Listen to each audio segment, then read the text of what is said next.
Can everybody hear me?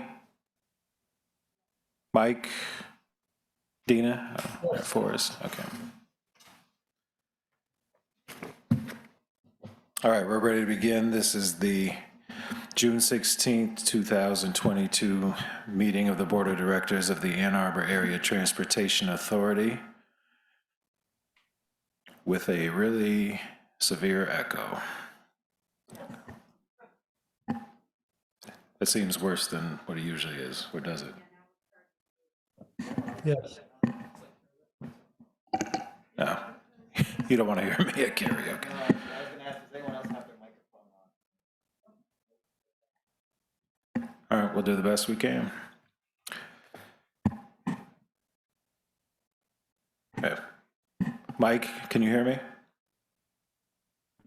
Yes. Okay. Opening items, number one, to approve the agenda. Can I have somebody move that into? Mr. Carpenter? Sorry. Mike, you were going to say something? With the board's permission, I have a couple of suggestions for additions. Okay. First, if you would be willing, perhaps as an item 132, a recognition of Juneteenth. And after item 4.3, I'd like to ask Dina to say a little bit more just about budget update in face of inflationary pressures. We'll include that with 4.3 then. Anything else?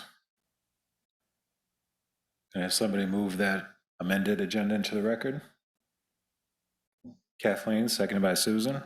All in favor of the agenda as amended, raise your hand. Any opposed? It passes, thank you. We'll move on to public comment then. Anybody who wants to address the board, feel free to step to the microphone and address the board. You have up to 3 minutes. Anybody who's online, if you are joining by phone, you can hit *9. If you are joining by video, please hit the raise hand icon. You have up to 3 minutes.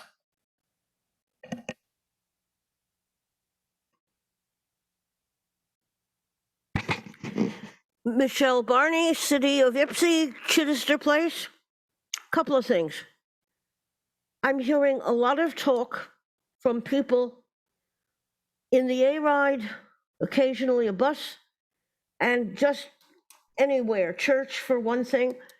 They're very worried about the raise in rates, especially in Ypsi. And they don't seem to understand, I tried to tell them, that the actual change doesn't start until 2024, by which time we hope the inflation will be under control and be reduced. But something has to be done to alert the people that this is not an immediate tax increase in the middle of this inflation, or they're going to vote it down. I am even hearing that from some of the drivers, both the TheRide and the fixed route drivers, because they live in areas that will be taxed, and they're very afraid of it.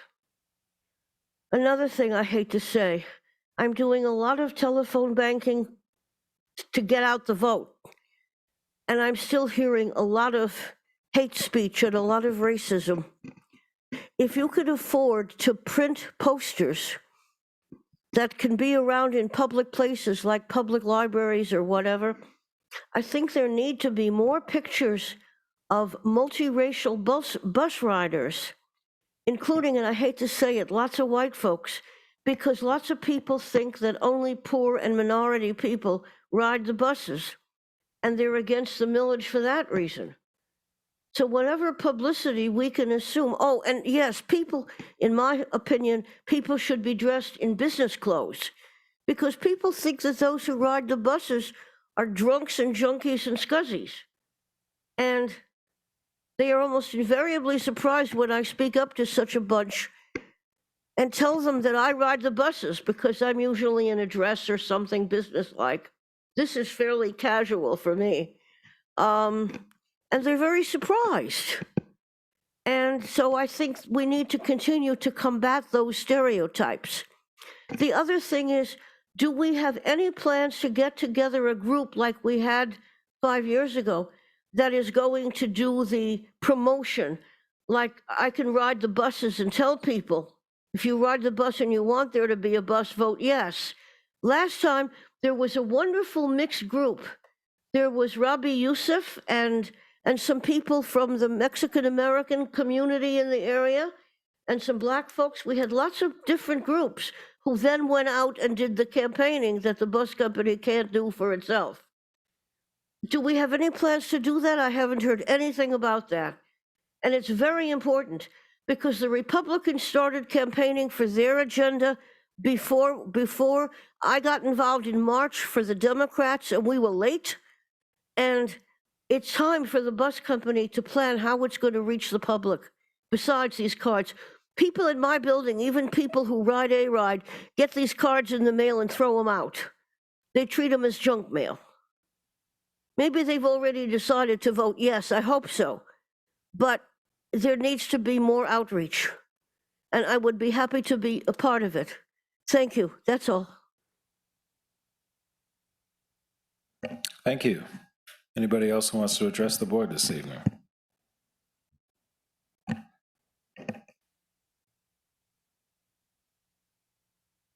Thank you, Mr. Chair. Good evening, everyone. Robert Pulowski from Southgate, Wayne County. First thing I'd like to start off with tonight is Roger, congratulations for all the service you've done for the board. I'll be the first one to say it before everyone on this board says it, but thank you for what you've done. Your hard work shows, and I wish you the best. Second thing I'd like to start off with is the Green Fair. I actually ran into it on Friday, and watching the Nova buses get out to the public and to make them aware of the long-range plan in the millage was absolutely a great move. I was able to step foot on the Nova buses and talk to some TheRide staff on Friday when I left, heading back to Detroit, and it was just wonderful experience until the rain kind of ruined it for us and kind of ruined our kind of good show we had. But thank you for everything that you put into the Green Fair. I hope to see you guys next year, and keep in mind for the street fair, I think that's going to be another campaigning spot for the millage, because the street fair brings a lot of people in, not just from Detroit and Pontiac. It brings everybody across the city in this region to just watch artwork come to life, and also climate change and other solutions to the environment. So keep that in mind. Two more things I want to bring up. Juneteenth. Thank you for the reach out on Juneteenth. I think it was a great move, and now seeing it as a registered holiday in the United States, excuse me, it shows a lot how far we've come, and the progress just keeps on growing. And it's also making it a safe space for people like us, for our youth that just doesn't feel accepted to, get on a bus and actually show pride in what they've, been through in all the years. So Juneteenth is a great representation. I'm proud to say TheRide is actually taking the right steps to do that. And one more thing, regarding the millage, I just want to give a quick update.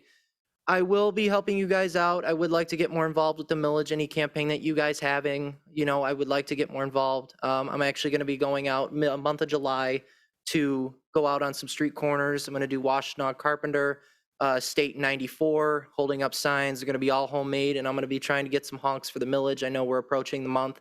So keep your eyes peeled in the month of July to see some signs out. But as always, keep up the good work, and look forward to see more. Thank you. Thank you. Do we have anybody online? We have no one else online. Thank you. All right, thank you. We'll close the public comment and move on to general announcements. The first item is 131, board service recognition for Roger Hewitt. Roger, I wonder if you might join me at the podium right here. Hold on.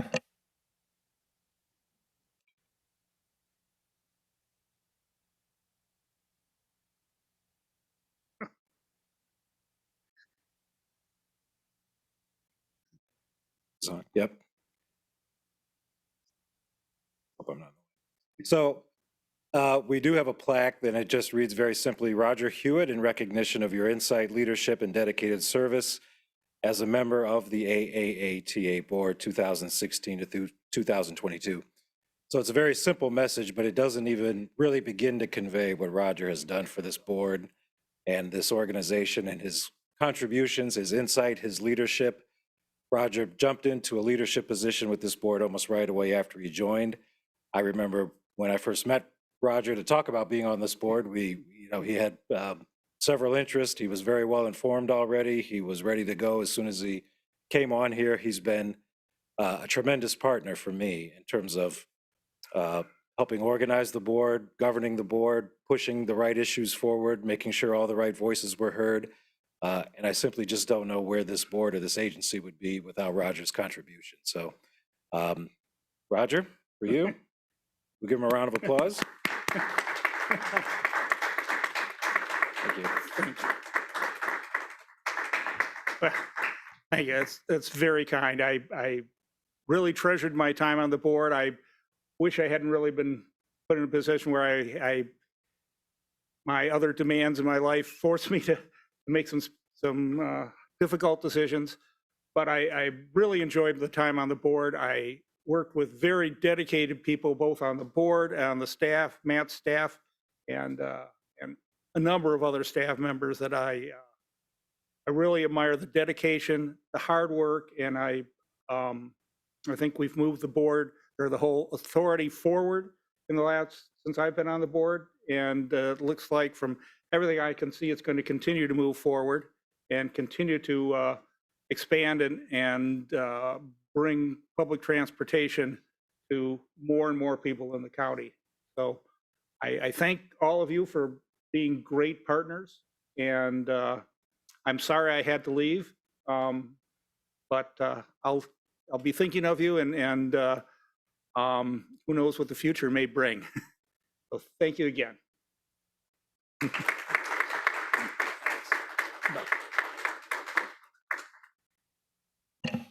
Thank you again, Roger. Okay.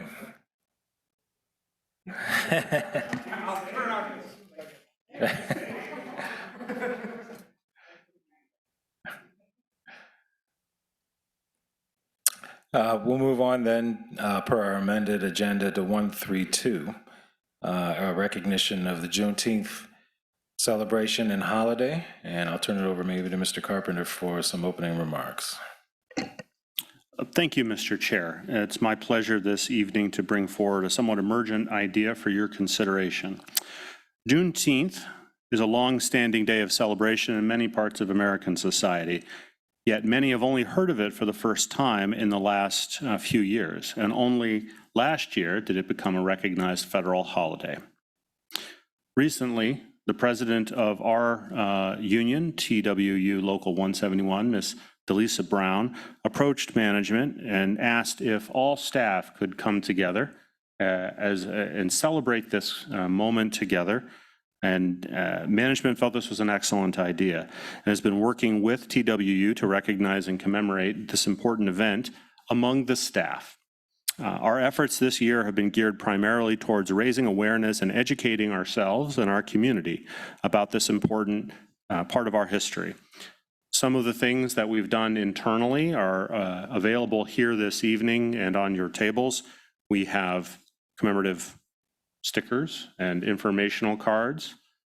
At the back table, you'll see some of the new polo shirts. If you've noticed our drivers wearing yellow and black, this is not a customary fleet color for us or color of our uniforms, but something that many of us are wearing through the month of June in commemoration of Juneteenth. There are ads up in the buses educating our passengers about the event as well. And then this Monday, which is not the 19th, but the 20th, but that is when the holiday is federally recognized on the weekday. So this Monday, June 20th, beginning at 9 a.m. at the Blake Transit Center and Ypsilanti Transit Centers, we will be handing out free coffee and donuts to all customers and using it as an opportunity to educate them about this important time. All of it was purchased from small local businesses, which is a nice aside. So we hope that Juneteenth can become an important annual union management staff event and day of service and commemoration going forward. We wanted to ask you, the board, if you would be interested in joining us in recognizing and commemorating this important part of our American history and story. As part of that, we did find a video, very brief video, that we think runs through the story of Juneteenth very quickly and very effectively. And I'd like to share that with you now for a few moments.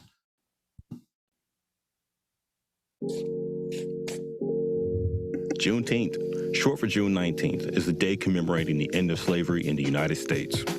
It's a holiday that has been celebrated since 1866 and represents a critical turning point in American history. Open up a classroom history book, and the author might say that slavery ended on January 1st, 1863. The day when President Abraham Lincoln issued the Emancipation Proclamation, it established that all enslaved people in the Confederate States in the rebellion against the Union shall be thenceforth, and forever free. Of course, the proclamation stated this, but it did not instantly free any enslaved people. It would take another 2 years for slavery to end in the United States.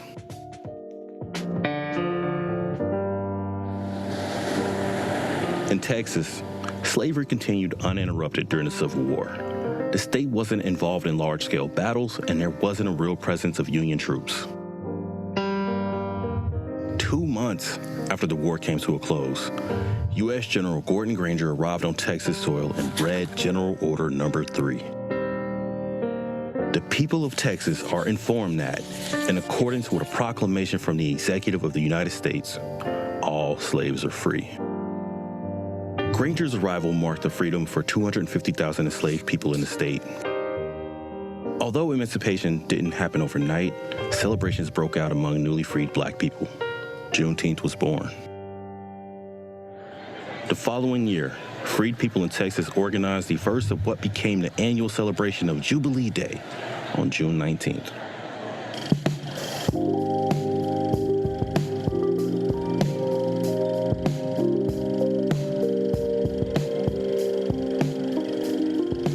The holiday wasn't widely celebrated across the country, but the traditions continued to grow over the next several decades.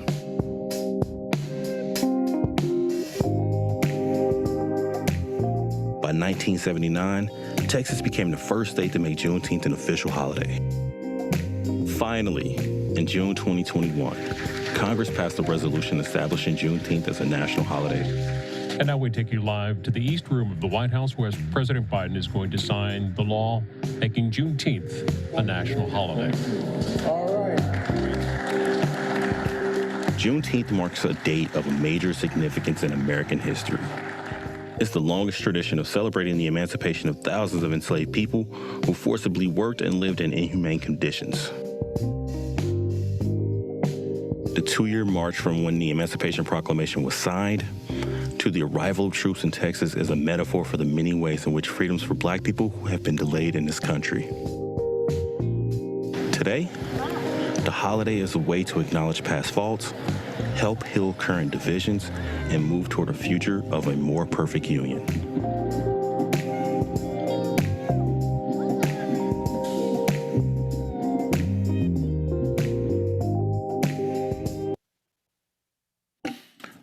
So, Mr. Chair, thank you for your time in considering this. We have developed a draft resolution for the board's consideration, and we hope you'll consider it this evening. Thank you. Thank you, Matt, and thank you to the staff for recognizing the holiday and putting together the video and this resolution for us to consider. We do have in front of us a Juneteenth resolution to consider, and I'll just read it out loud and ask for support.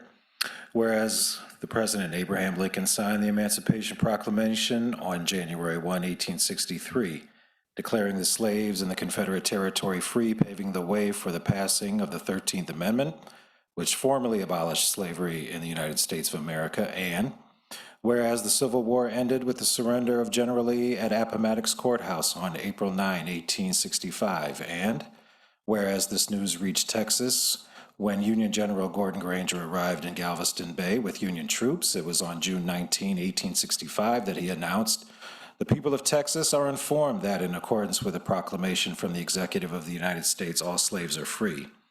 Whereas June 19 has special meaning to African Americans and is called Juneteenth, combination of the words June and 19th, and has been celebrated by the African American community for over 150 years. And whereas on a larger scale, celebration of Juneteenth reminds each of us of the precious promises of freedom, equality, and opportunity which are at the core of the American dream. It is resolved that the AAATA Board and staff recognize and commemorate the celebration of Juneteenth and encourage customers and staff to join in celebration and solidarity and raise awareness of the significance of this celebration in American history and in the heritage of our nation and community. Can I have someone move that into the record? Susan, seconded by Jesse. All in favor of the resolution, raise your hand.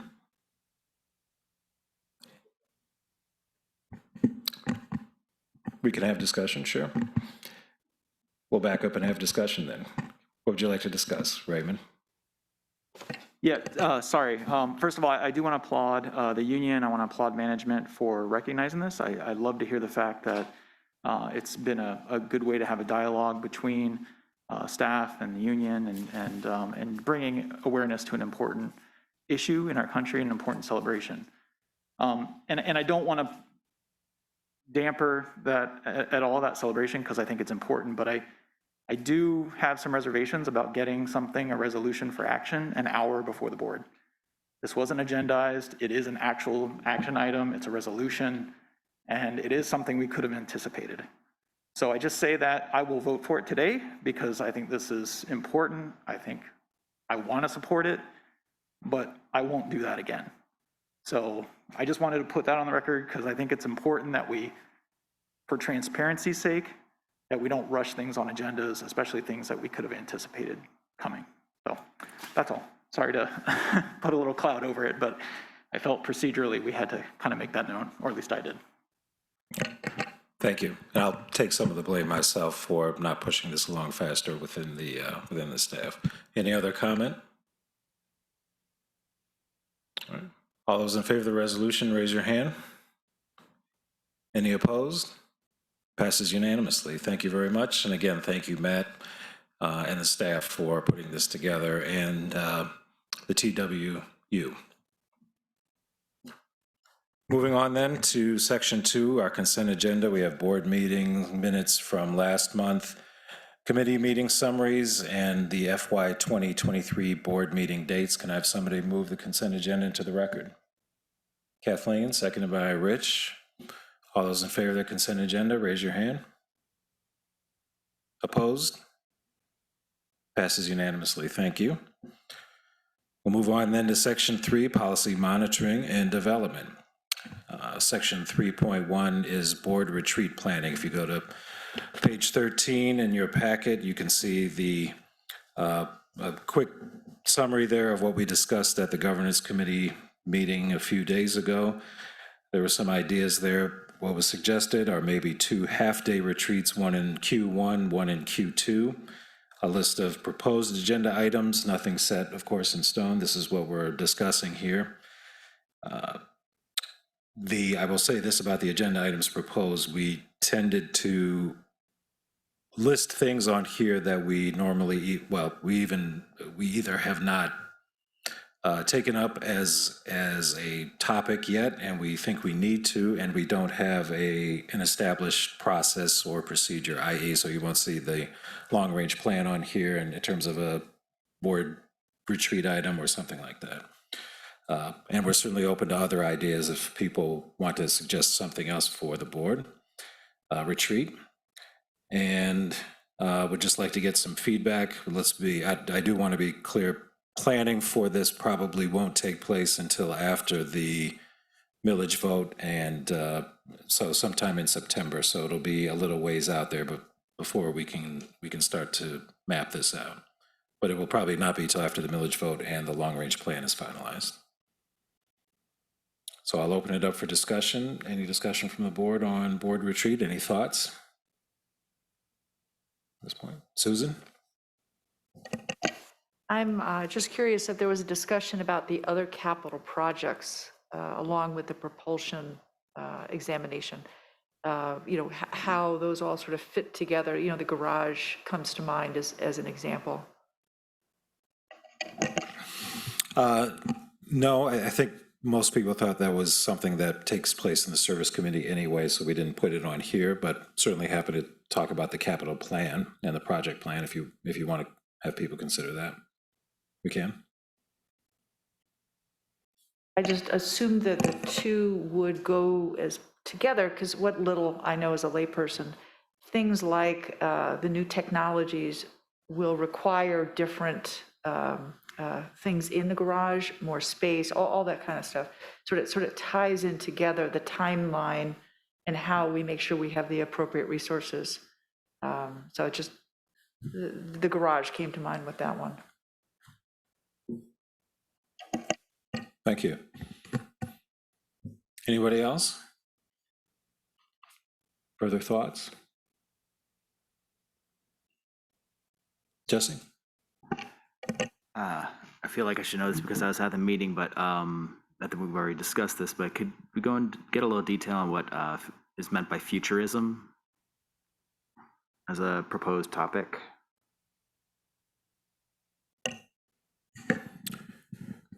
What do you want it to mean? If it means what I want it to mean, then I think that's the answer, but I guess I was trying to get at what is meant by futurism. I don't. Matt? At the governance committee, that idea was suggested by Mr. Alamein. We did not at that time ask him to elaborate on it. Perhaps he would like to this evening. The elaboration I'll provide is that I was not the one who suggested it. So it's interpretive. It's interpretive. It's open to interpretation. If there's things about the future that that you would like to discuss, certainly we can put that under that label. Actually, the one that I suggested was the advocacy. And I think that's fairly obvious. We've talked about it a little bit in the past. I just thought we should talk about it some more. Thank you.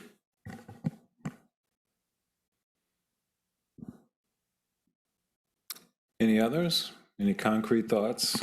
Any strong preference for anything at this point?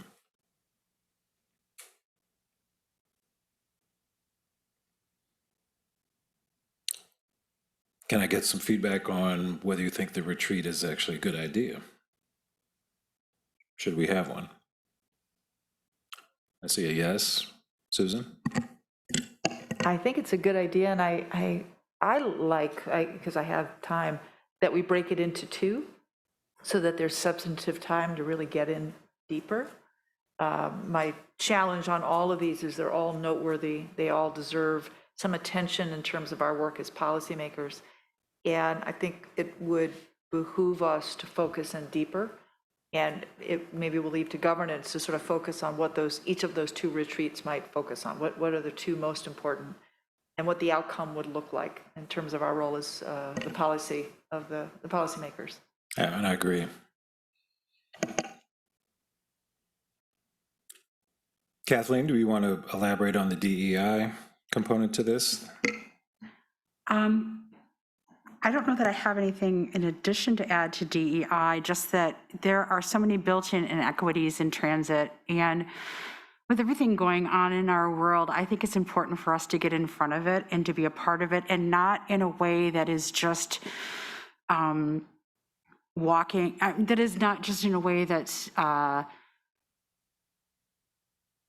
do I want to explain it? There are people out there who have DEI presentations, but they're just sort of,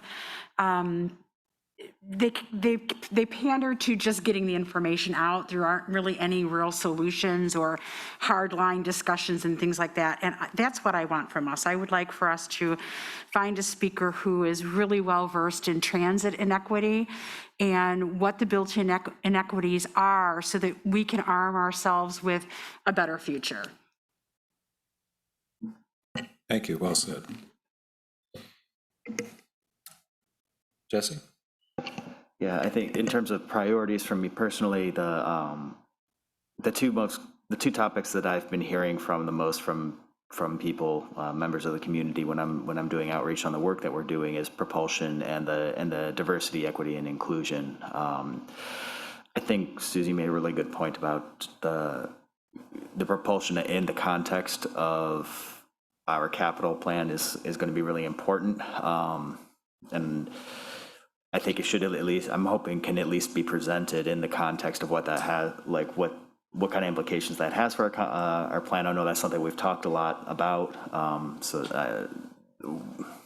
If there is room for a fuller discussion of of our capital plan, I think that's it's also something that we've been talking about a lot, and it definitely needs some time. And as far as the diversity, equity, and inclusion, I think, and it was addressed elsewhere in the packet, the various places where that needs to be addressed, in terms of our leadership, in terms of our staff, in terms of our ridership, our riders, and how all of the, how staff and how riders are, how can they communicate, and how can we make sure that our organization is reflective of their concerns. I'm looking forward to that conversation.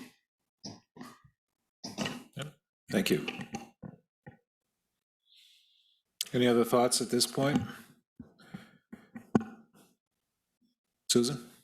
Just sort of in line with what Jesse said, one of the thoughts that I would bring to this is something I heard, which I thought was interesting. In addition to propulsion, to think of it as an opportunity to talk about whether we are creating for the agency a sustainability plan. That means not just how we propel the buses, but as we rebuild, how sustainably the buildings will look, how the agency operates to try to keep its energy consumption low. I mean, thinking of it more broadly, what are all the elements that would enable us to become a more green agency?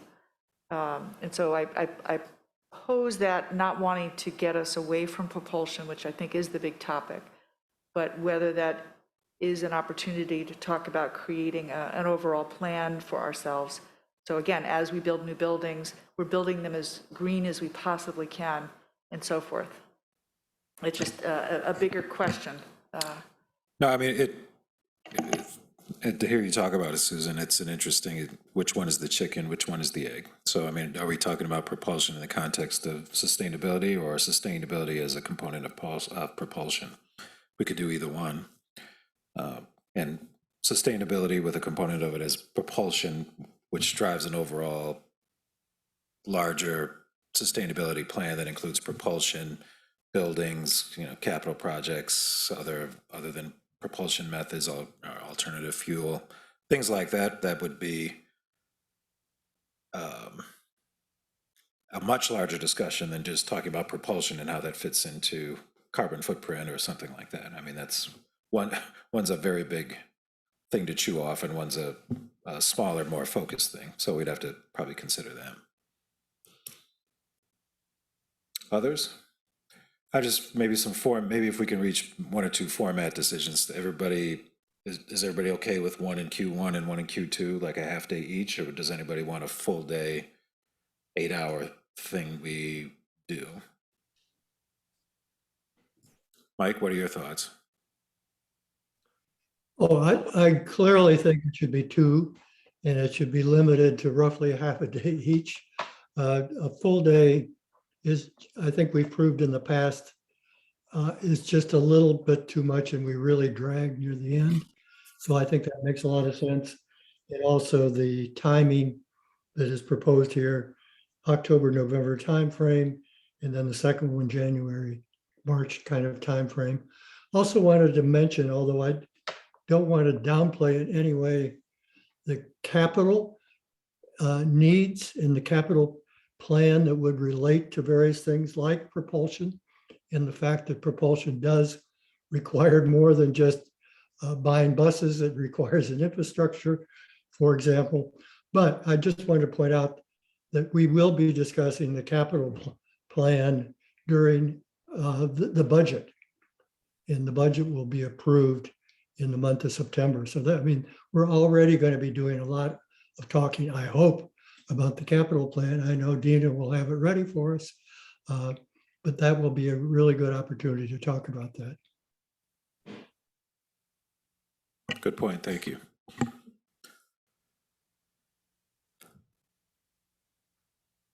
Can I suggest maybe by acclamation or maybe by a vote? We don't have a resolution, but we aim for November for session 1 and February for session 2.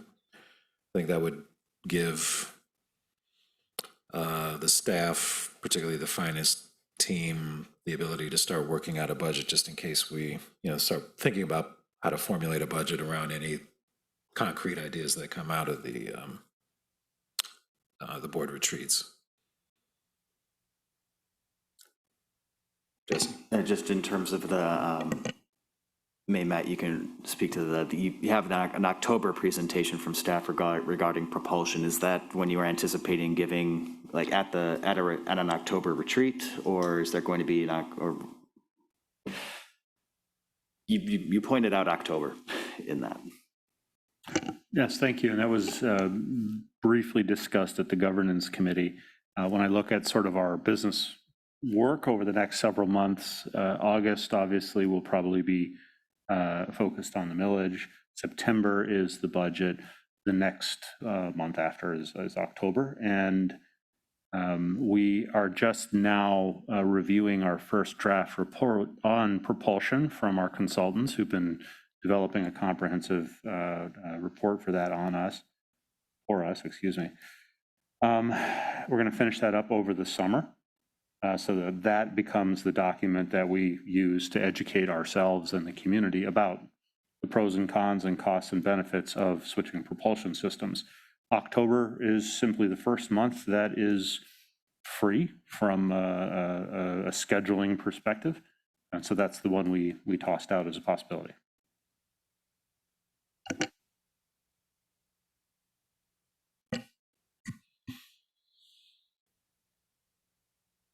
Any follow-up, Jesse, or any follow-up questions? Or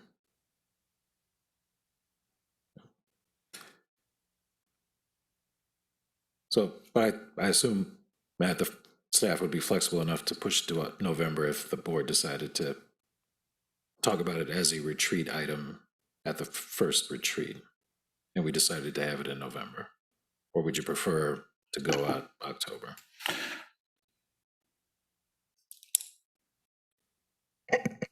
I'm not sure from a staff perspective. We have a really strong feeling either way, simply knowing that it's a subject a lot of people have interest in. I assumed we wanted to get it done, or at least started, as soon as possible, which would be October.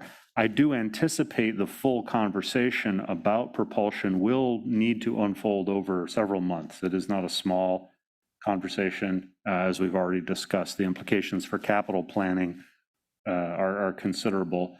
And there's a lot of detail and technical nuance to it that we need to make sure we're all comfortable with before we try to bite off such a big chunk.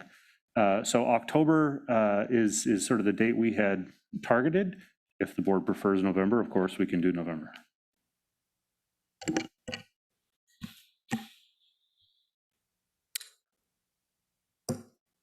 So October maybe and we talk about propulsion, and then maybe February for DE.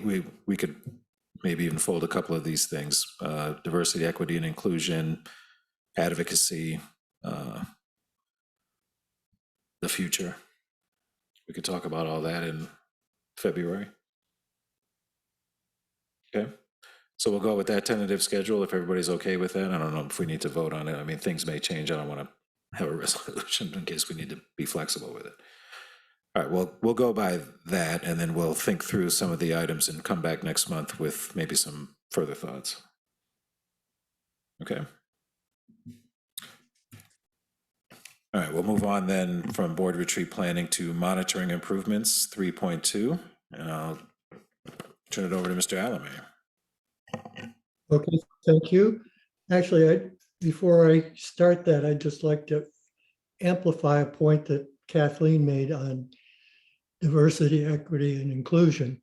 A whole lot of organizations just kind of say they're doing it, and they get some kind of a presentation and they check that box off, and it doesn't seem to have a lot of meaning. I think it's very important that the one we do specifically concentrates on transit. And I think that's a very good topic to be specific about and to not be so general and just hire a consultant that has a canned DIE presentation. So let me move on then to the monitoring task force. We had our last meeting on the 10th of June. Just to refresh people's memory, in addition to myself, Raymond and Kathleen are part of that task force. We also had significant support from Rosa Maria, Matt, and Rose Mercier. I believe we had a very productive meeting. We had some really interesting discussions. I think we spent more time, the most time really on looking at the 3 options that Rosa Maria presented to us on how to complete this new format that we'd kind of honed in on. This would be, I think we maybe talked in the past with the board about an Excel spreadsheet. That was one of the options. However, we also discussed 2 online options. And at the end, we unanimously chose one of those 2 online options after looking at the pros and cons of all of them. And of course, one thing that an online option will provide is a lot easier way to consolidate the results and then be able to present it to the board. Another thing we discussed really for the first time was a proposal about how to vote on the conclusion after we've reviewed the monitoring report. Right now, I think there are 7 different options that we can vote on at the end.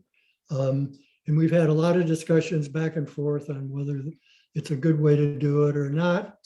The proposals that we looked at briefly were cut down to 3. However, there were some kind of subheadings within these 3. We really need to discuss these more, which we will certainly do at the next meeting.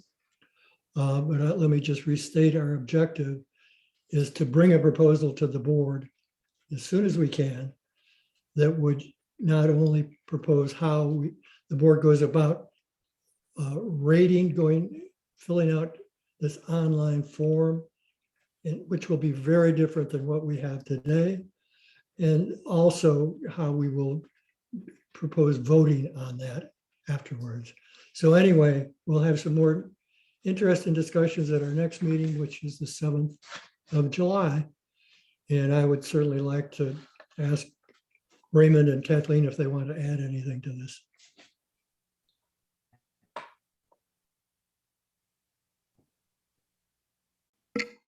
I don't know that there is much to add, but I do believe that we agreed that the next policy monitoring that we were going to use the new form, test drive it, make sure that it's what we want it to be, and then roll it to the board for their approval.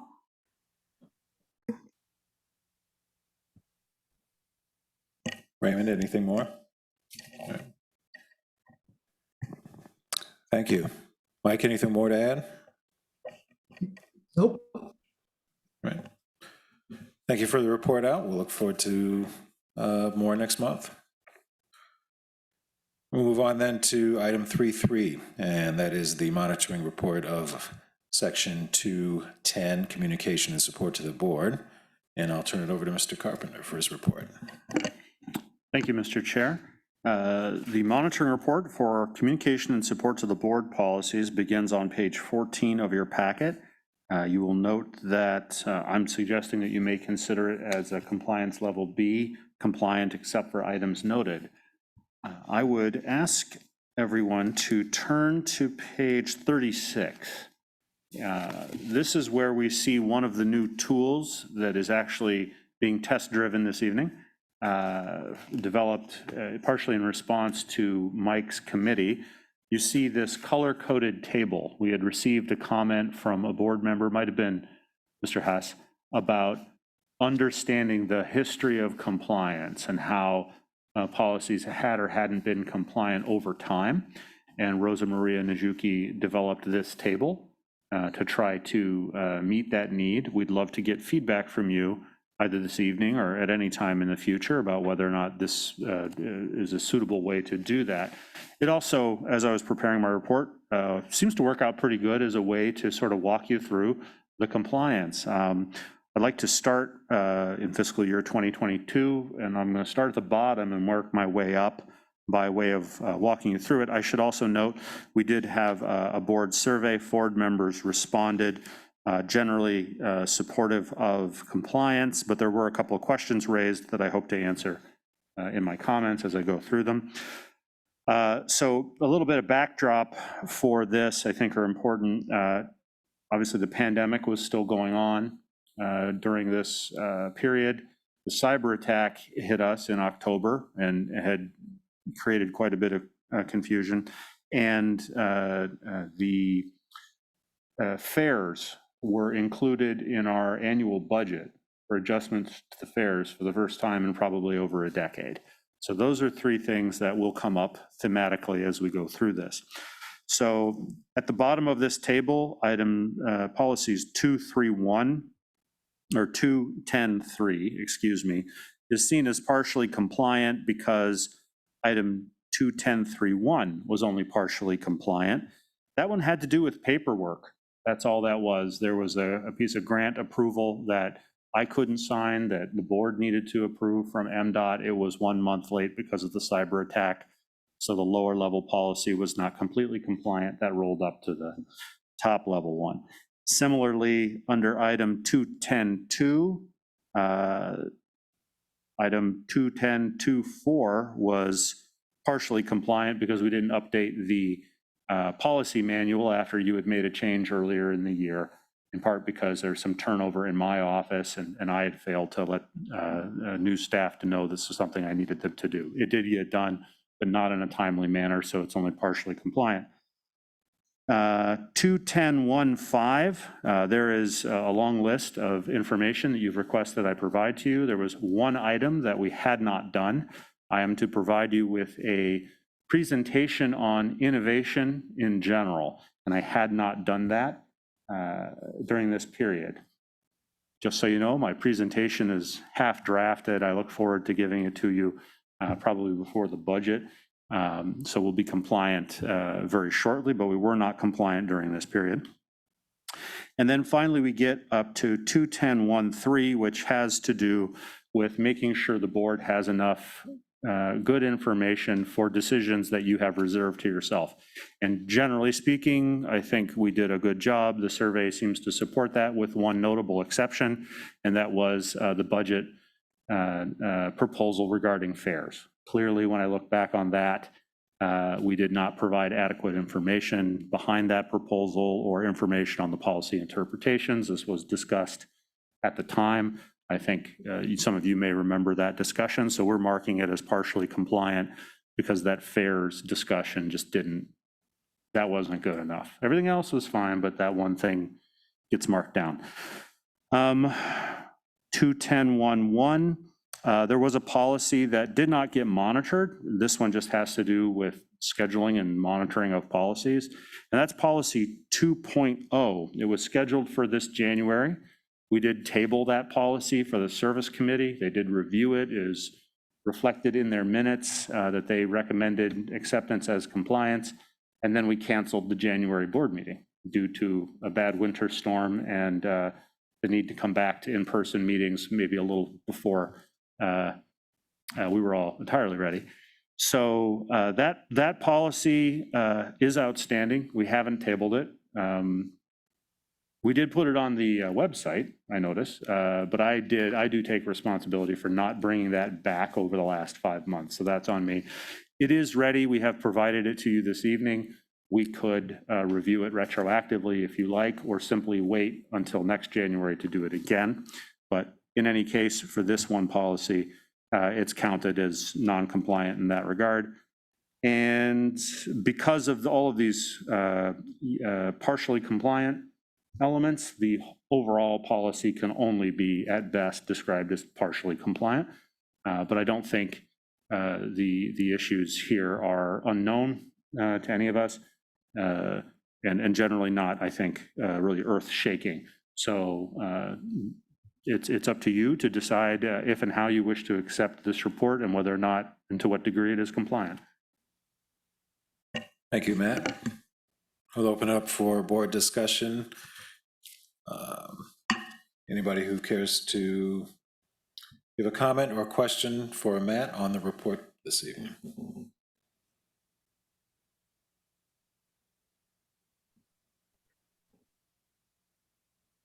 Okay. Mike? Yeah, first of all, I want to thank Matt for such a complete report and complete technical honesty on areas that he felt he was non-compliant. And as we all know, a lot of extraordinary things were going on. And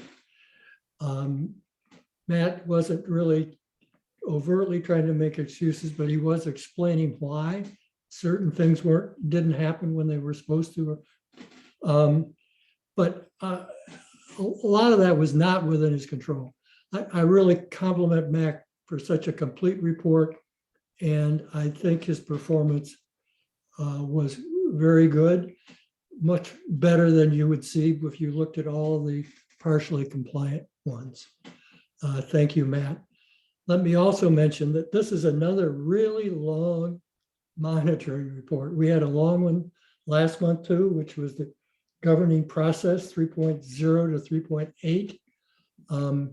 One thing that was brought up last month about that compliance report that could be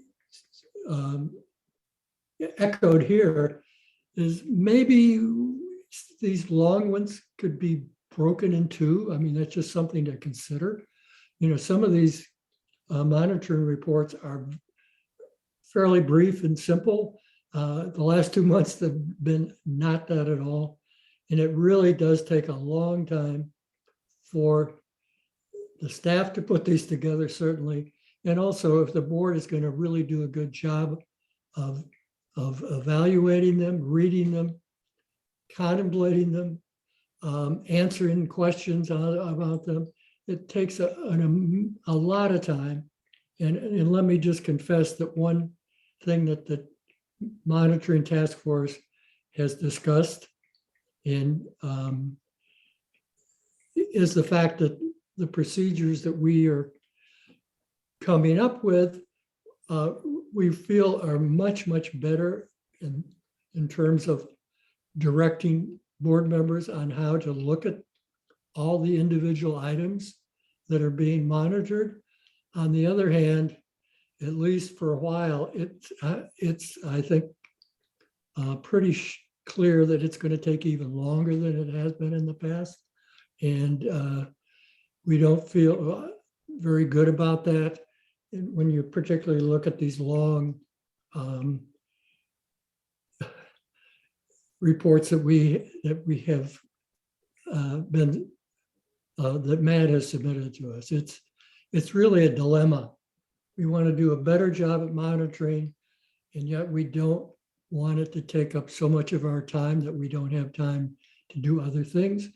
One thing that certainly comes to my mind is board education that we haven't had time to do much of. And so I'll confess that the monitoring task force is really facing a dilemma here in terms of doing a better job or having a procedure that will do a better job of monitoring, a more thorough job of monitoring, and more guided way for the board to do it. But on the other hand, it's probably going to take longer time. So anyway, that is a dilemma that we're facing. And I'm not sure that we're going to have a good answer to. Thank you, Mike. Let's not also forget that I think in January there was a breach happening at that time, like a cyber breach that was going on at that time. It began in late October, but yes, we were still in the going thick through of it in January. Kathleen, you had a hand up? I have two things. One, I indicated that you had a incomplete down there, but it was highlighted in green, and I found that quite confusing because to me, green is compliant. While incomplete isn't not compliant, I think it would be beneficial to have it had been yellow, and then that way it would have been easier for us to flag it and to see it. And then to Mike's point, where he was discussing, we've had two very long monitoring reports in a row, and I know that that has to place some sort of burden on the staff, but Mike was also concerned about the board members, and we had a very low turnout this time. And I'm wondering if, since we're the ones who set the monitoring schedule, if the board would want to entertain looking at what the longest policies are and not having them back to back between the months. You know what I mean? We just, in separating out the larger policies, not only to give the board a break in between to have shorter policies and not have to work, but also it might be beneficial for staff to not have to put together such a lengthy report a couple of months in a row. Again, just that's my thought based on what Mike just shared. It's a good idea. Thank you. Others? If no other comments or questions, can I have somebody move a level of compliance A in compliance B, partially in compliance C, etc.? Kathleen? I would like to move that we do B is in compliant except for the items that were noted. Can I have support? Jesse? Any further discussion? All those in favor of the motion, raise your hand. Any opposed? Passes unanimously. Thank you. All right. Moving on then to section 4, strategy updates from the CEO. And item 4.1 is the long-range plan update. Mr. Yang will take us through that for us. Thank you, Mr. Chair. Good evening, everybody. Well, I'm very excited to tell you that we're now finally in the last stage of this long planning process. As some of you may know, we started this process back in 2019. We even did the public engagement round 1, but unfortunately, the pandemic delayed the whole process. So we resumed back in early 2021, and then we hired left turn, right turn. We got Yuval on the video, and to help for this project. So after about a 15 months planning process involving extensive technical work and then public engagement, now I'm pleased to say the draft report is ready for your review and comment for public feedback. Before we get into the presentation, I just want to take a moment to thank all of you for your ongoing support, as you always do, and for your feedback and guidance during this process. Also, thank the project team, left turn, right turn, and not only Yuval, and he's the project manager, but he got a whole team working on this project, and then some staff members, and for their hard work. I know in the past 15 months, Yuval would be able to tell I've been pushing them so hard, for the deliverables, get these things to you and to the public in a timely manner. But I really appreciate their hard work and their professionalism. I also want to thank the public advisory group. We got 12 members who guided us through the whole process.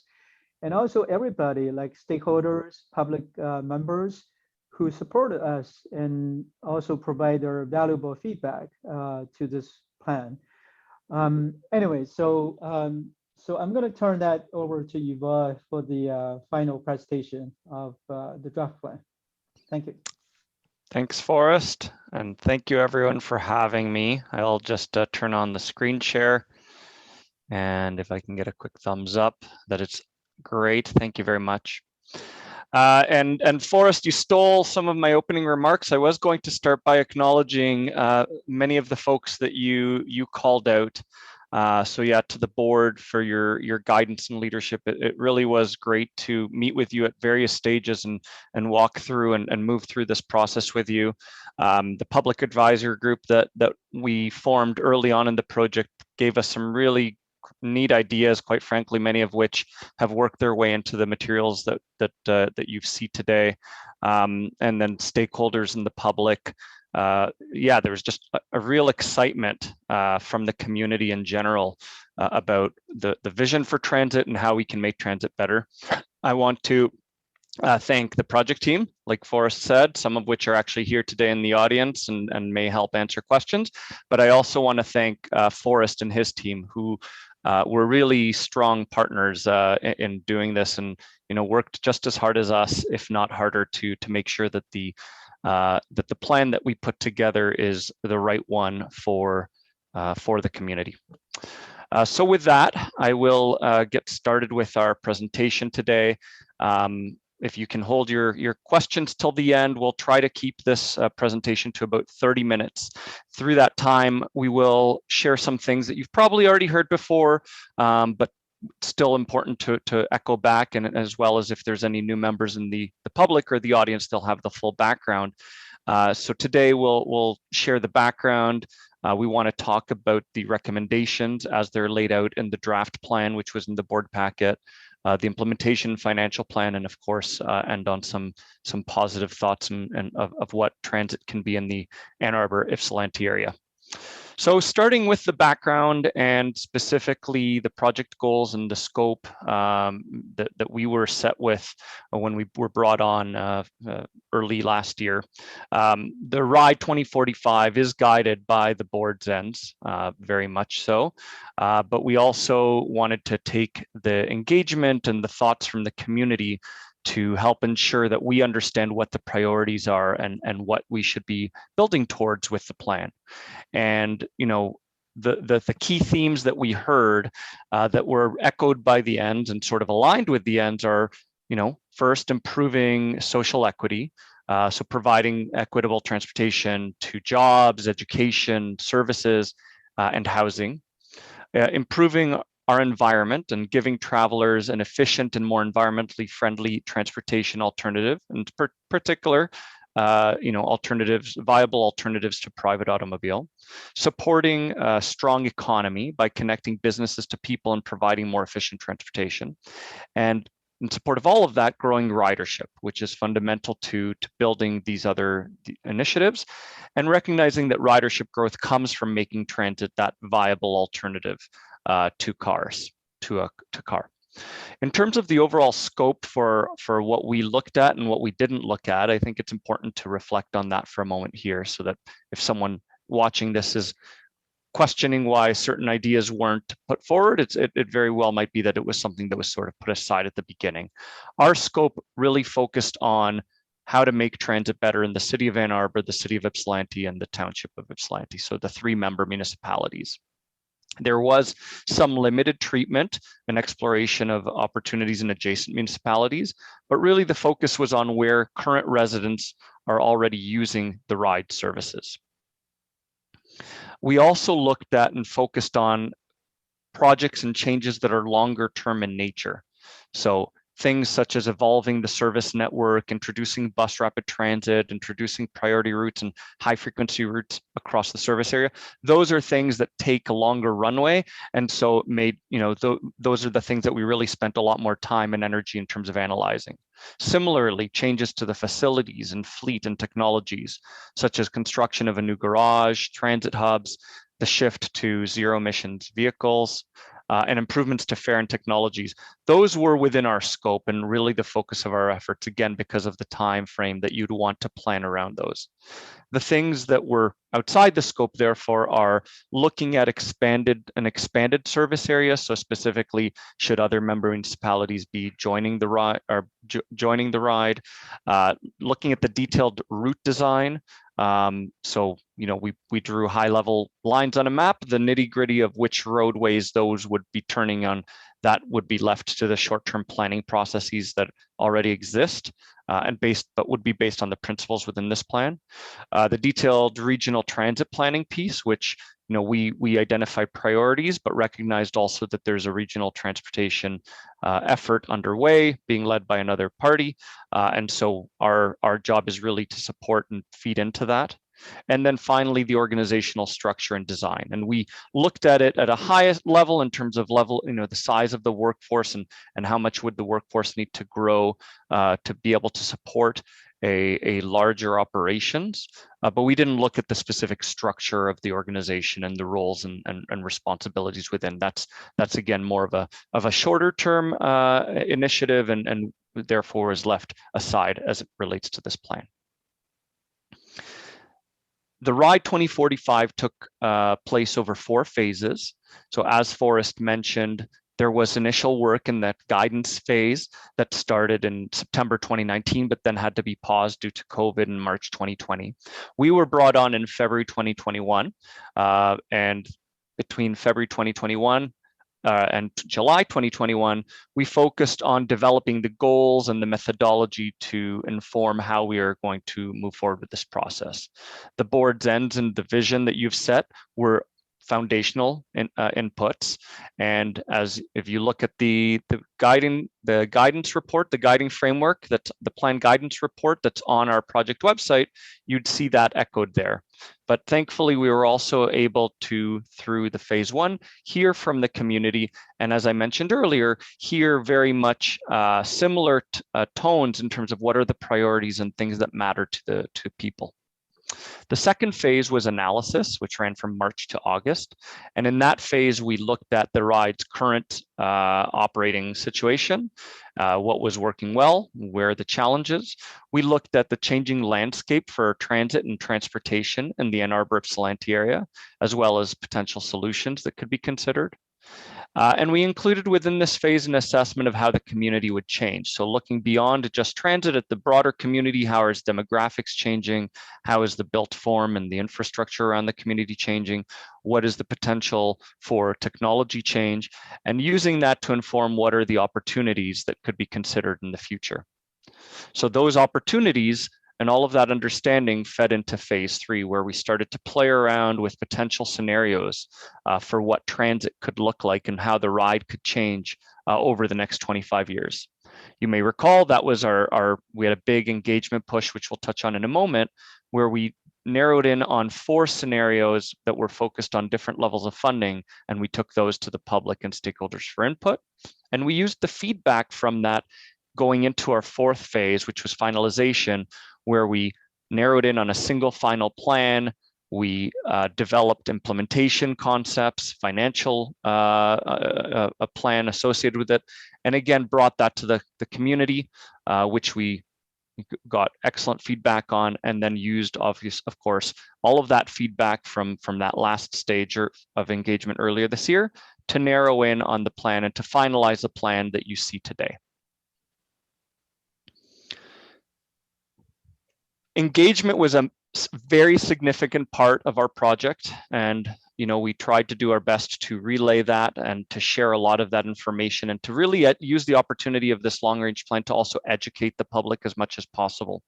We had 3 successful rounds of engagement that included both in-person and virtual events. As was mentioned earlier, we also formed a public advisory group. They were the voice of the customer and the voice of the community, so to speak. There was a dozen members that met 7 times, but also provided feedback and reviewed our materials in between those meetings. And we also launched a project website and social media presence and met with stakeholder partners along the way. And in all, we were really excited by the level of engagement, both the tone and the knowledge and the ideas that people brought, but also just the level of engagement.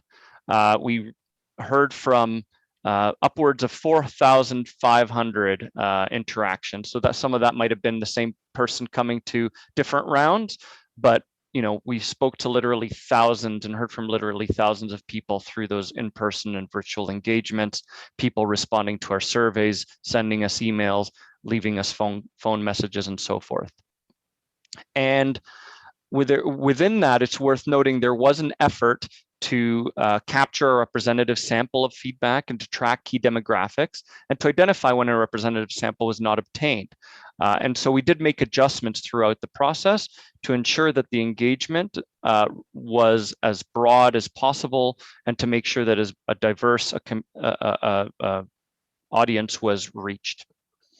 I think, again, the themes and the outputs of those engagements are summarized on our website. I don't want to get into the details of what we heard, but I think the one key theme that we want to share, which we quite frankly heard from you folks as well, is there's a strong desire for transformational change in the community. I think you may recall some of the sessions that we presented on in terms of summarizing the results. You'll remember that each time we did a survey, people gravitated towards bigger investments, bigger change, more transformational impact. And so hopefully through this plan here, we're responding and reflecting and being true to that feedback that we heard and putting forward an aggressive but very strong and aspirational plan for TheRide. All right, so that's sort of the background. Now we want to shift and talk about the specific recommendations that are captured in the draft final plan. I want to take a moment to start by giving you an overview of how the long-range plan itself is structured. And so this is the document that you have attached. It is quite lengthy, and so we thought it might be useful to take a minute here to talk about it and show you where different elements are situated, how they relate to each other, and the general narrative of the material. So the executive summary, it provides a summary of the report. It's still a 20-page document, but we tried to put as many visuals and tables and whatnot to make it easy to absorb. It's really intended to capture the reader's attention. It's intended to help sell the plan, quite frankly, and to quickly communicate the important pieces.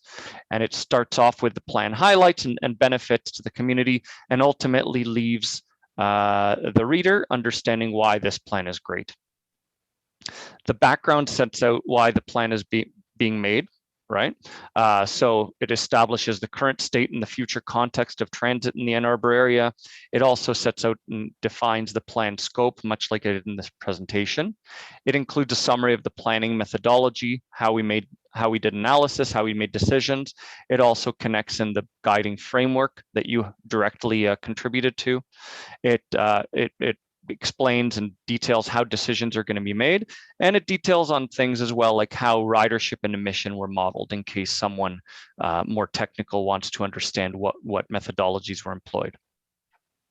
Then the meat of the plan, of course, is the detailed recommendations, and in that section we go through all of the proposed changes, all of what the service will look like, as well as the supporting elements, the service network, other service features, infrastructure, changes to the regional transit network, and advocacy and partnerships. We're going to go through all of those today. And so I won't spend too much more time saying that section, in essence, is where that would be found in detail in the report. There's an implementation piece, which looks at how those recommendations are implemented over 4 stages, roughly each 5 years in length. And in that section, we also introduce a performance monitoring plan that can be used to guide assessment for the implementation of the plan and really ensure that you're tracking true to it. The financial plan is includes the 3 sections listed on the slide there. So there's the operating budget, the capital budgets, and as well looking at potential additional funding sources that should be explored to augment the financial picture over time. And then lastly, we conclude the long-range plan with a summary and really focusing on communicating the benefits of the plan to the community. All right, so let's get to the actual recommendations, starting with the service network, which is really the front and center piece of the long-range plan. So the service network that we're putting forward, as shown on the screen, includes 2 high-speed bus rapid transit lines. They form the backbone of the network of the future.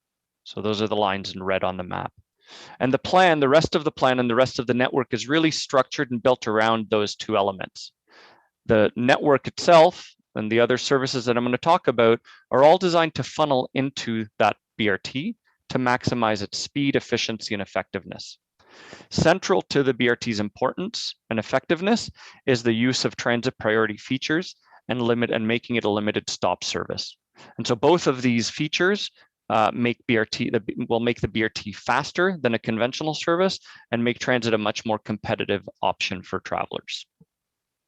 The transit priority features that we've looked at and include in detail in the plan are a variety of elements that help to improve transit operations relative to private automobile travel, and they include dedicated lanes, traffic signal priority, and queue jump lanes. These features and limited stop services will also be used throughout the network, so not just on the BRT, and in strategic areas to improve operational efficiency and make transit faster. So that includes downtown Ann Arbor, which would be a particular focus for us due to congestion issues, but we've also identified other opportunities to introduce these features across the Ann Arbor Ypsilanti area. Another key element of the service network is the introduction of other service types, which we'll talk about in a minute on the next slide. By having different service levels and different service types, we're able to provide a more dynamic service and better meet the needs of different types of customers, enhancing the efficiency and providing better overall transit to more people.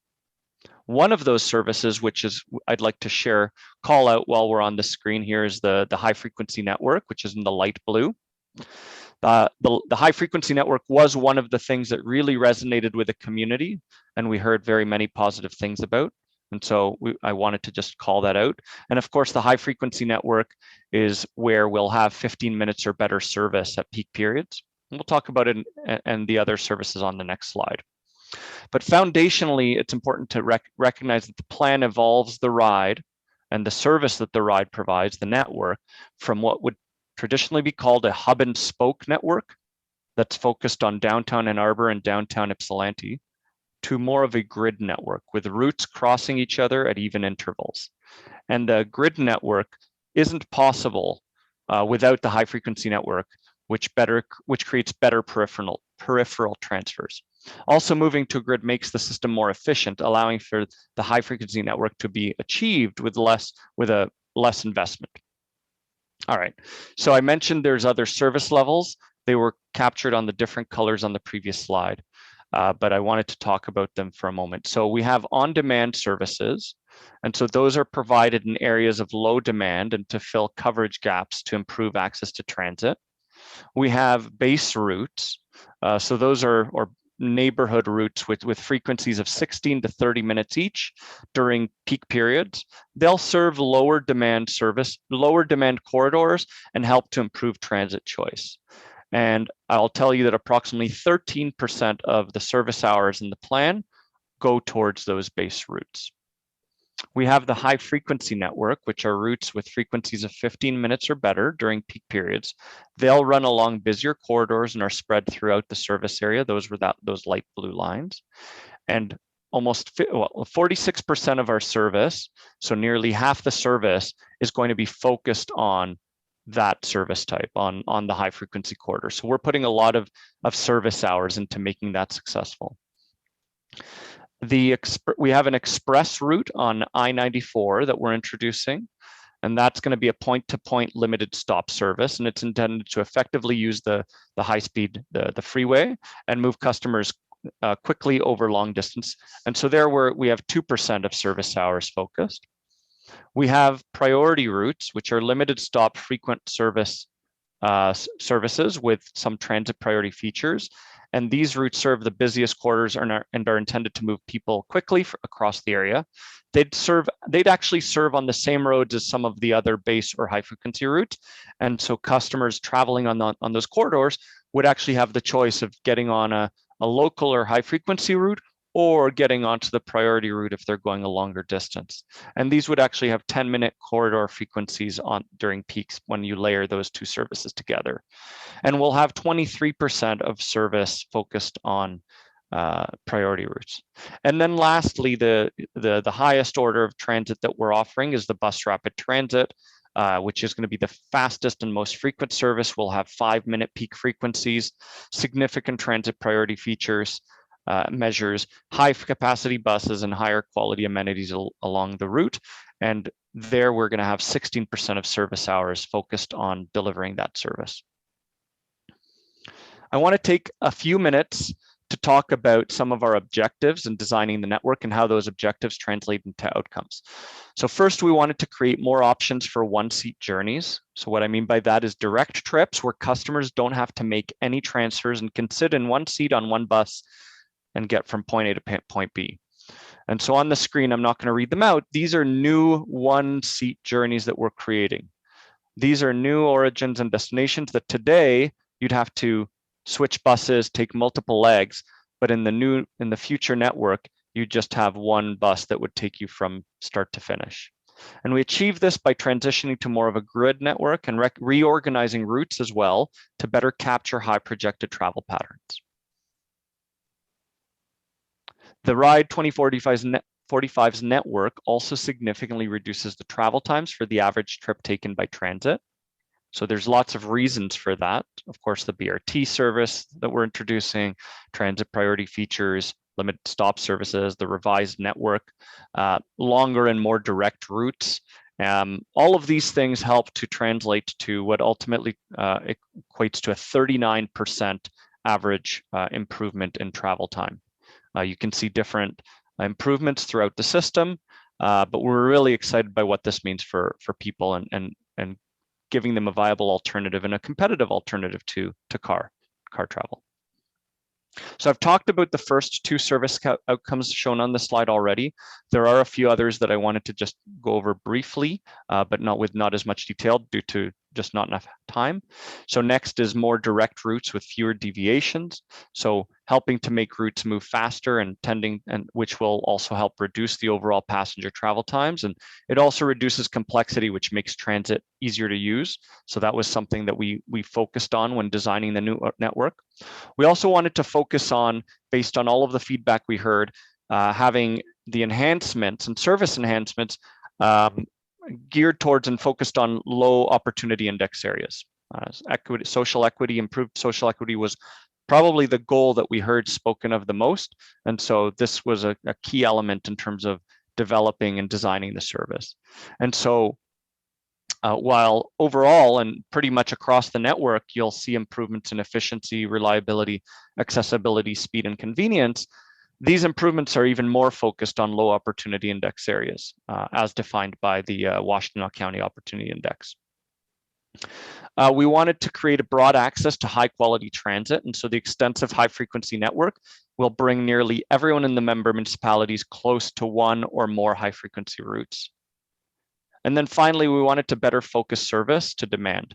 And so the proposed network increases service in areas of high current and projected demand. It focuses where we put the new services. And it makes transit service more cost efficient as a result, improving the overall quality of transit experience by the average rider. And is also actually an effective means of growing transit ridership on a per dollar basis. TheRide 2045 includes substantial investments in other service features as well, including off-peak services, paratransit services, non-demand service delivery. So off-peak services captured and summarized in the top left-hand of the slide here was something that, again, we heard a lot about from the public. And so we're proposing more consistent service spans and more service running later into the evenings. We're increasing off-peak frequency to a minimum of 30 minutes on all routes, which is a big improvement over the 60-minute frequency that the majority of routes currently have. And we're expanding the late night on-demand service to cover the full service area with more vehicles, which would result in reduced wait times. For TheRide, first and foremost, we're continuing to grow the service to meet the demographics and trip needs of the community, and to mirror the fixed route service area. So there would be adjustments and expansion of the service area to meet as we grow the fixed route area. We also are proposing, or not proposing, but recommending and implementing outstanding recommendations from the 2018 paratransit study. So first and foremost, enhancing scheduling and dispatch technology to improve the effectiveness and cost efficiency of the service. Secondly, to build upon a family of services approach in which passengers access services and vehicles to meet their needs. This would involve expanding the service options available to those with accessible needs and also developing a better understanding of our respective customers. Would also require better integration of services. And when done well, it's worth noting that a family of services approach can lead to a better overall experience, including a greater sense of independence and greater travel flexibility. The last set of recommendations summarized on the slide are to bring more on-demand services to the broader community. And to do this effectively, we propose updating service standards and guidelines to better guide on-demand service expansion, and then conducting an on-demand service study to assess alternative service delivery models and looking at specific service areas within the community that would be best suited for this. This slide summarizes the improvements and changes to the facilities that we're recommending. So presently all of the ride's major facilities are over capacity and or in need of significant upgrades. And so to support the increased service and alleviate the current overcapacity garage, we are calling for a new bus garage to be designed and built. We're also looking for upgrades to the BTC and YTC that have been identified as high priority near-term projects to be expedited. We recommend, or we propose within our service network expansion, the construction of 4 new transit hubs at State and Eisenhower area, Jackson Maple area, Carpenter and Ellsworth area, and Nixon Plymouth. These new transit hubs are located in future high demand areas and will likely be route endpoints as well. They'd provide greater connectivity and would also be a more comfortable transfer and waiting location for passengers. Finally, as part of the long range plan, we are recommending that mixed use real estate be explored for the transit centers and for the new transit hubs. The benefits of this being that they can provide new sources of revenue, but they also serve to increase transit demand. And then finally, I wanted to emphasize that a focal point for all of the infrastructure work is about creating enhanced accessibility, and that specifically we're calling for a target of 100% accessible bus stops to be done through work with the respective municipalities. On the fleet side, by 2038, we're calling for 100% of the ride's vehicles to be zero emission vehicles. We also are looking to diversify the fleet so that we can better match a vehicle to the service needs.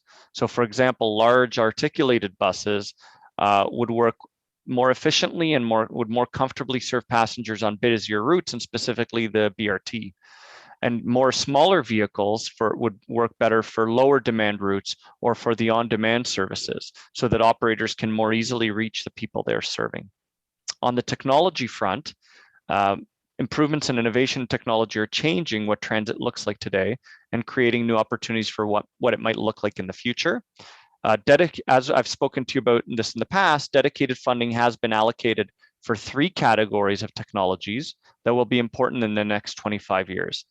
Operations and operational efficiency investments, customer experience, and then first and last mile solutions and integrations. And specific technological solutions that we've looked at within the plan are fare collection and modernizing fare collection systems, trip planning systems, as well as customer experience and accessibility technologies. Finally, and I alluded to this earlier, we recognize that supporting a larger operations and system will require an expanded workforce. And while we don't get into the specifics of defining what the organization needs to look like in the future, we do budget for that growth and how much staff is required to typically manage an operations that essentially will be twice as busy. How we connect to the larger regions surrounding our service area is also critical to the long-term success, and was something that we heard from the broader community as well. While the particulars of those connections depend on partnerships and outside funding, we have identified key elements that we believe should be worked towards. Our focused recommendations are therefore as follows as it relates to the regional transit picture. First, providing a connection between the Ypsilanti area to Western Wayne County, which is shown in the yellow line there. And then also shown in the yellow line is adding an Ypsilanti connection to both the airport as well as Detroit. Next, and this is shown in the light green and the dark blue lines, an express and Park and Ride network is sought to effectively capture regional commuters into and out of the Ann Arbor Ypsilanti area and align with the City of Ann Arbor Comprehensive Transportation Plan. So park and ride lots would be developed at locations adjacent to those regional travel corridors and with higher local demand. And the express bus services would be provided between the lots and would serve as major trip generators within, it would connect to major trip generators within the Ann Arbor Ypsilanti area. To enable sustainable growth of the ride services, discussions should also be conducted with interested non-AAATA member municipalities in Washtenaw County on the future of transit provision and contractual arrangements. The RIDE will work with these municipalities to identify local needs and by doing technical analysis and public engagement to make recommendations based on those and the financial commitment desired. Several areas have been identified and that we've heard from you and others about that would be good transit ridership potentials and serve trips, that have good transit ridership potential and serve trips for people or jobs in the member municipalities. And so those 4 areas are Domino Farms East Medical Campus area, the West Ann Arbor Health Center area, the northeast of the Carpenter, West Michigan area, and north and east of the Harris and MacArthur area. The RIDE success depends on many factors outside the agency's direct control and on numerous entities and individuals. This plan strives to expand and better focus partnerships and advocacy. So municipal policy is one area for this. While not directly under the control of the RIDE, dedicating resources to advocate and educate on transit-friendly municipal policy is a very effective means to achieving organizational goals. So this includes identifying pedestrian connection enhancement priorities, developing guidelines for transit-friendly land use and street design. A better collaboration should be sought with transit advocates or groups that share the same goals as the RIDE, for example, environmental organizations. And first and last mile solutions are another important area for collaboration, which we've talked about in the past and we emphasized through the report. First and last mile services can be operated by an array of organizations, including increasingly private companies. And while at times these new services can compete with transit to the detriment of the overall transportation network, the RIDE could look to partner on first and last mile solutions to ensure an efficient and high quality public transportation that enhances the first and last mile experience and works more in conjunction with those services rather than competing with. The University of Michigan Transit Campus is another priority area for advocacy and partnerships, and again, was one of those things that we heard from repeated members of the community about. Lastly, to better direct its advocacy work, we are recommending the RIDE undertake a review of advocacy and partnership opportunities. So that summarizes the key features of the plan. And now I'm going to spend a few minutes talking about the implementation elements and financial elements. So between 2023 and to 2028, our focus is on the service improvements that require less infrastructure, but still increase equity, grow ridership, and set the groundwork for future stages. So that includes a pilot express route on Washtenaw Avenue and a minimum 30-minute frequency on all routes during the daytime, including weekends.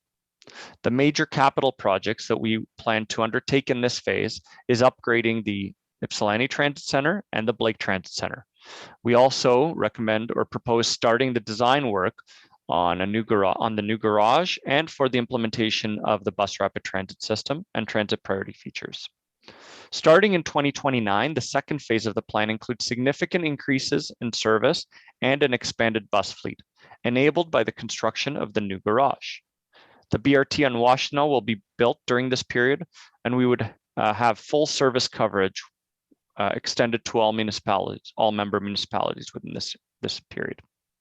From 2034 to 2038, the second BRT from north to south will be built, along with the full implementation of priority and express routes. At this point, we also expect to achieve 100% zero emissions fleet. And finally, in the last phase, from 2039 to 2045, we'd see the finalization of the build out of the high frequency network across the full service area. Throughout all of the stages, there would be continuous improvements to A-Ride, service, accessibility, and investments in innovation and technologies. Now, I know this is sort of a whirlwind summary of the implementation, and of course, there's a lot more detail in the report that we'd be happy to go through should you have any questions. On the financial side, we recognize the importance of having a strong financial plan underpinning this long-range plan. And to be successful, the RIDE must pursue new funding opportunities, carefully maximize local, state, and federal funds, and be careful not to overcommit or underinvest. Operating costs, summarized on the top line there, are expenditures incurred daily, like employee wages, fuel, and bus maintenance. These costs are presently funded through local property taxes with some support from passenger fares, state and federal grants, and advertising revenues.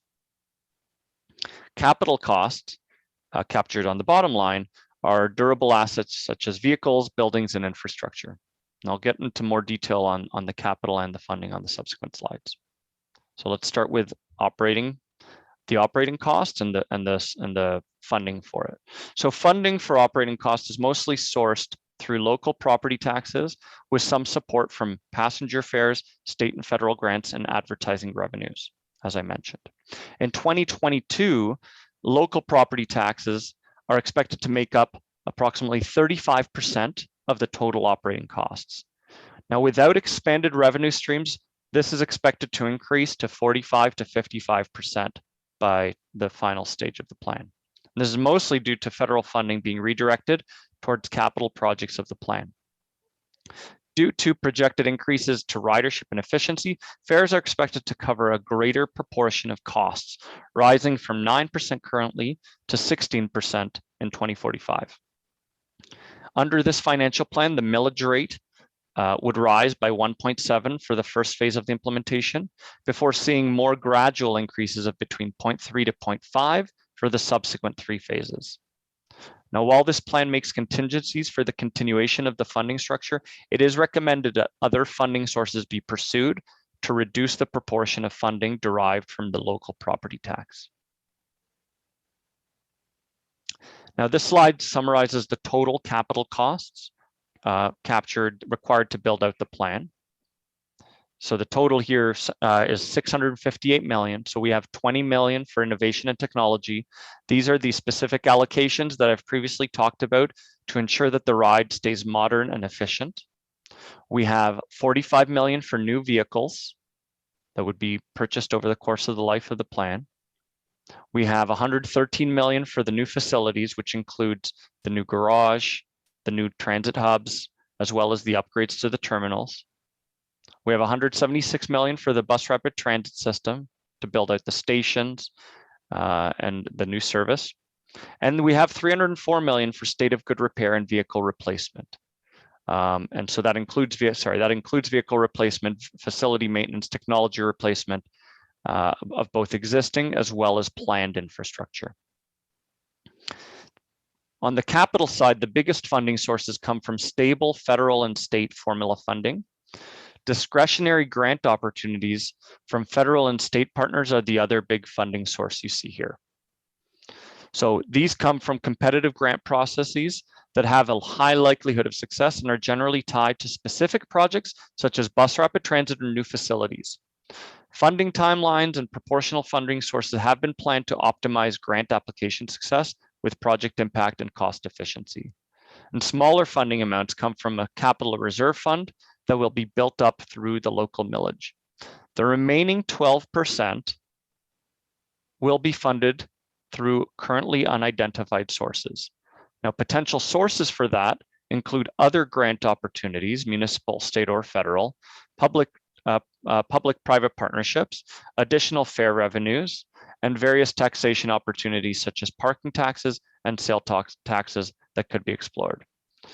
So these potential sources of funding could also reduce the local property tax contribution for operating costs and make funding more sustainable. All right, we're almost at the end. The last few slides really just are about summarizing the outcomes and the benefits to the community. Now, the RIDE 2045 dramatically will improve transit attractiveness, efficiency, reliability, accessibility, speed, and convenience for customers and passengers in the Ann Arbor Ypsilanti area. Transit riders will experience 100% increase of service, and that service will be 100% accessible. These enhancements are focused on improving social equity. So you actually see an increase of 123% of that service in low and very low opportunity index areas.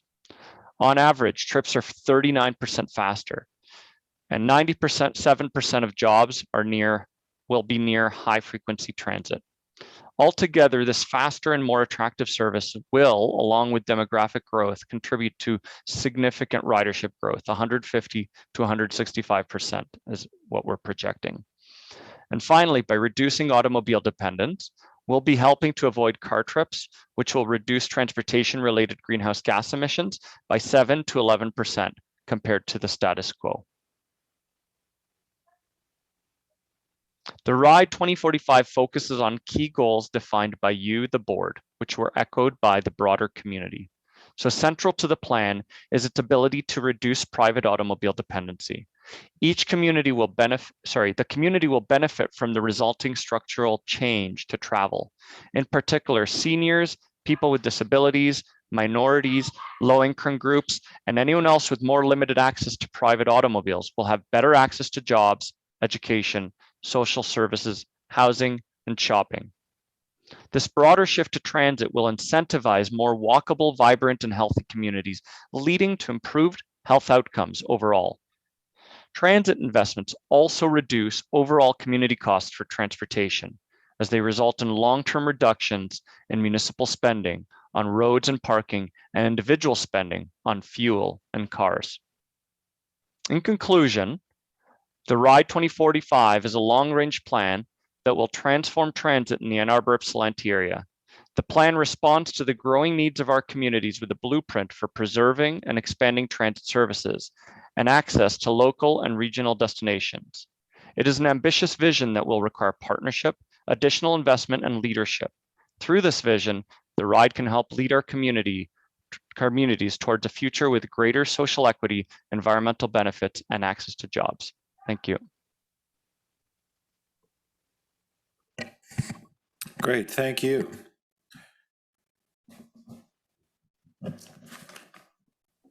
Any follow-up comment from Forrest or Matt before I open up to the board? Any board questions or discussion on the presentation of the plan itself?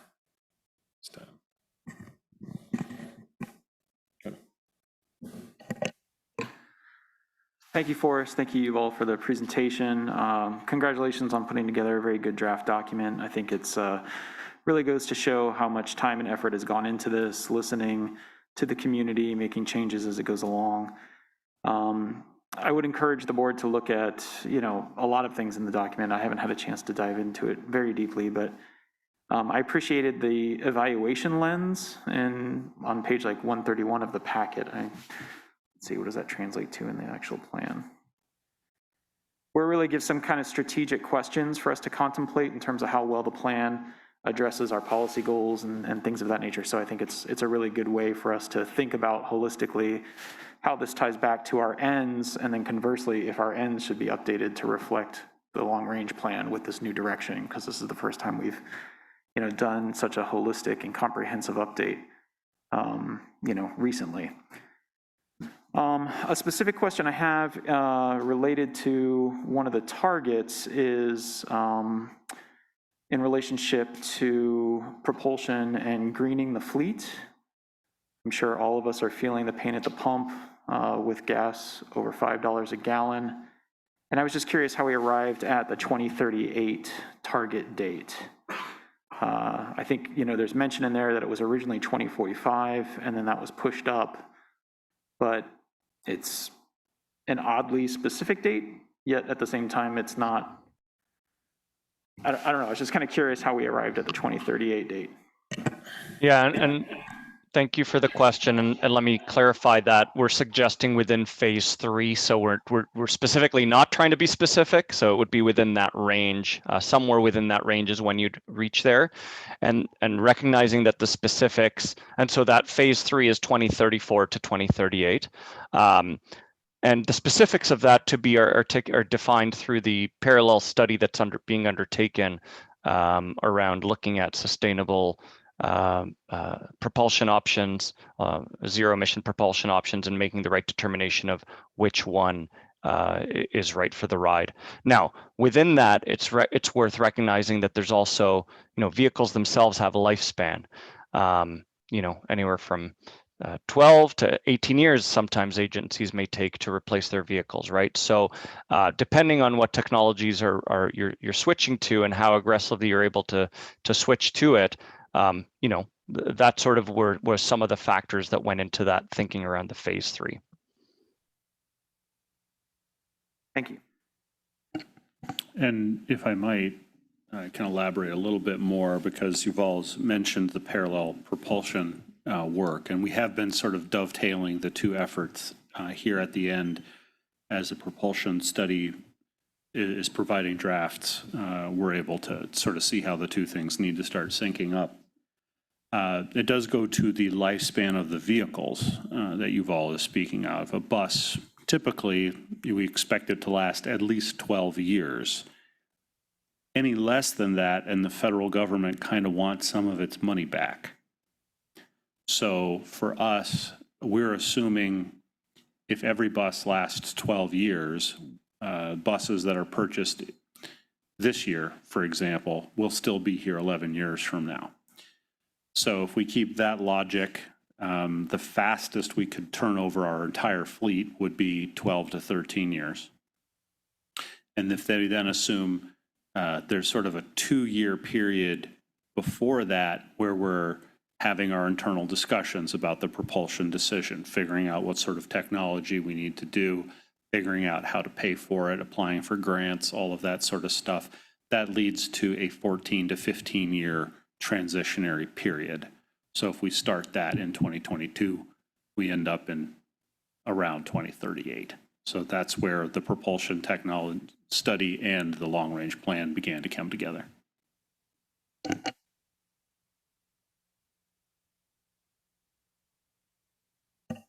Jesse, go. So I have 4 questions. You want me to ask them all at once, or do you want me to?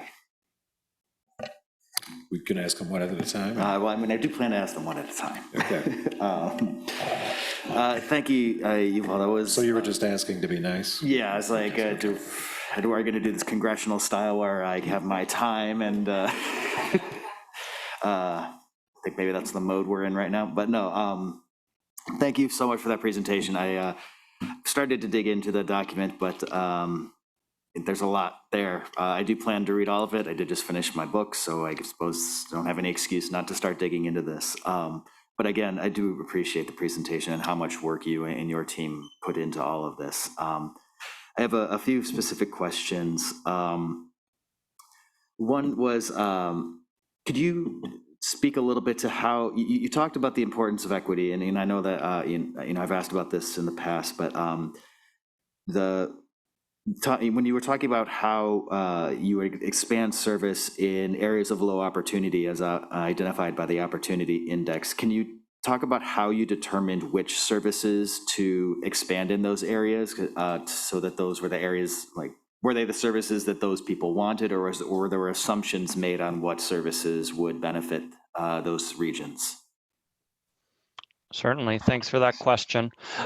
So first of all, we'll start by saying that we defined equity based on how you, the board, define it in your board ends policy. So that was sort of our understanding and definition of equity. So, helping people access equitable access to public transportation, equitable access to the services and features of the community. And we used, as you know, the Washtenaw County Opportunity Index to focus on and to understand where those service areas are that needed and communities needed bolstering. And then within that, we really look at what is the most effective and efficient means of delivering good public transit to an area. So we're not going to put a BRT down a road where the volume doesn't support it. But we will put high frequency services there. And so really that's how we establish what kind of service. Like the service level that we use is very much tied to where will it be efficient and productive. But then in terms of making sure that we have the right coverage, that's where we used those low index opportunity areas. All right, thank you. And regarding the regional transit plan, do you make any recommendations on how to prioritize elements of that, like park and ride versus the routes reaching the Western Wayne County, the airport, Detroit areas? So we don't get into prioritizing them in the report, and partly that's due to the fact that we recognize that the funding is out of our control for these. And so to a certain extent, it's where are you more likely and where are you going to be more successful in terms of finding the right partner and funding to create these connections. And so largely that is going to have to drive what you build out. So they're not tied to any particular phase or phases of the plan? Correct. Not at present. I mean, it's something that we can. So, I mean, one of the reasons we're presenting this to you as a draft final report is to give you an opportunity to inform if there's something that you think is important to add. And so if that's something that you would like seen and discussed by us and staff, we could certainly do that. I might be interested to hear like how you see that as important, or what did your research show in terms of how important that was to, I guess, to our owners. Right. Yeah, and so I mean, I don't have the survey results in front of me at the moment. I do recall that regional transit and regional connectivity was in the sort of the top 5, top 10 of themes that came up. So it is important. And we heard from customers that they're looking for those connections. So I wouldn't want to underplay that it's not something that is important, as you say, to your stakeholders, to your owners. Yep. And I know, and I definitely recognize that our role in regional transit is certainly a question. So, okay. Yeah. But if you're looking for this, I mean, the What We Heard reports are online. They actually show you where it ranked in terms on the surveys that we did in terms of importance as a gauge. Again, we're careful not to put all of our beliefs into that one survey because it's just one survey and doesn't necessarily have a perfect representation of the community, but it definitely is a tool that we used to understand what was more important and less important. Sure. And if I might elaborate a little bit on that in terms of the level of interest, and I'll probably get the number wrong, but I do know in the city of Ann Arbor's transportation master plan, there's an acknowledgement of tens of thousands of commuters coming into the city. And I was speaking with the University of Michigan's transportation people the other day. They see that coming back pretty soon. So that's a good example of, legal owner, signals from a legal owner coming to us about a need that they perceive in the community. Another element to this, and part of the reason I think it's outside of the implementation plan, is that once we have sort of the board's approval of that as a conceptual idea, I think that puts us on better footing to go talk to the RTA and say, this is the plan you guys should pay for, or something along those lines, and begin that discussion, but with a very clear plan as opposed to just sort of somebody doodled something out on the back of a napkin. Thank you. And then it will come to finding some ways to pay for that, and we don't have a total answer for that one yet, other than the RTA is the best option. I appreciate that context. 2, 3. All right. Regarding your proposal or your recommendation for mixed-use real estate at hubs, is that just for the new hubs to be built, or are you also recommending that for the existing transit centers? We are recommending that it be explored for all of the locations, including the 2 existing centers. Okay. Yeah. And finally, your fare revenue projections, were those based solely, I saw it increasing over time. Was that based on ridership increases or fare increases or both? Ridership increases predominantly. I think we held fares at a static, I'm getting the confirmation, we held fares at a static level. We might have adjusted it for inflation, I don't remember, but we certainly didn't propose increases within that analysis. Okay. Right. You don't, Just so you, add but you on- don't, thank you, Forrest. Yeah, just add on all the financial figures in this report are 2021 dollars. Perfect. So there's no fair adjustment assumed in this report. Okay, so not even an inflationary adjustment. Yeah, All because numbers there's are in no 2021, inflation. yeah. Right. All right, fantastic. Thank you. I'm done. Thank you, everyone. Thank you. Thank you, Jesse. Anybody else? Kathleen? I only have one left. Looking at the numbers, they're quite astounding. And I'm wondering, what did you base your ridership increase? Was that based on what's happening currently during the pandemic, or are these based on pre-pandemic numbers? All right, so the ridership modeling is based on various factors. We certainly understood that the pandemic has an impact in the near term, but all of the research suggests that in the long term, when you're talking 25 years out, that it sort of will neutralize itself. The ridership forecasting was informed by the growth of the demographics of the growth of the community in terms of demographics and population, as well as the variables and factors that we have from research around how much more likely are people to use transit when you have higher frequency of services, higher proximity of services. And so all of those different factors go into the forecasts that you see here. So we can look at the travel patterns that we have from SEMCOG, which are sort of broader transportation system, how people are going to be moving around, and then use the factors and basically apply different types of factors based on what we see in other jurisdictions when you have greater investments in transit to then project what that ridership would look like. Does that clarify? Yes, thank you. You're welcome. Just add on one thing. In the short term, we did make some adjustment to considering, the pandemic impact. So the ridership in the first phase was adjusted to reflect that. Thank you, Forrest. Susan?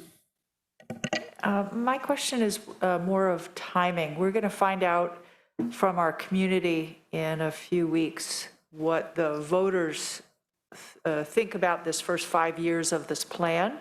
I know we heard a lot of feedback, and kudos to all of you for receiving all of that feedback from our community, but we'll soon hear how the voters feel about it. And my question has to do with how the timing of approval of this plan is timed with that I'm assuming we're going to want to wait to see how our community feels about the first 5 years before committing to the rest of it.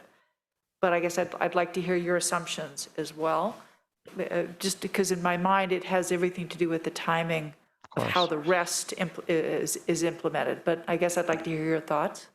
Certainly. So yeah, a lot of the operational improvements that you see, particularly in that first stage of implementation that we talked about, are tied to having that millage proposal pass. However, I would say if the millage proposal does not pass, I don't think you would want to throw the plan out the window. I think you would want to sort of revisit and establish a new implementation path. I think there's still a way forward to getting to this 2045 end stage, even if that millage doesn't pass, although it would be more difficult.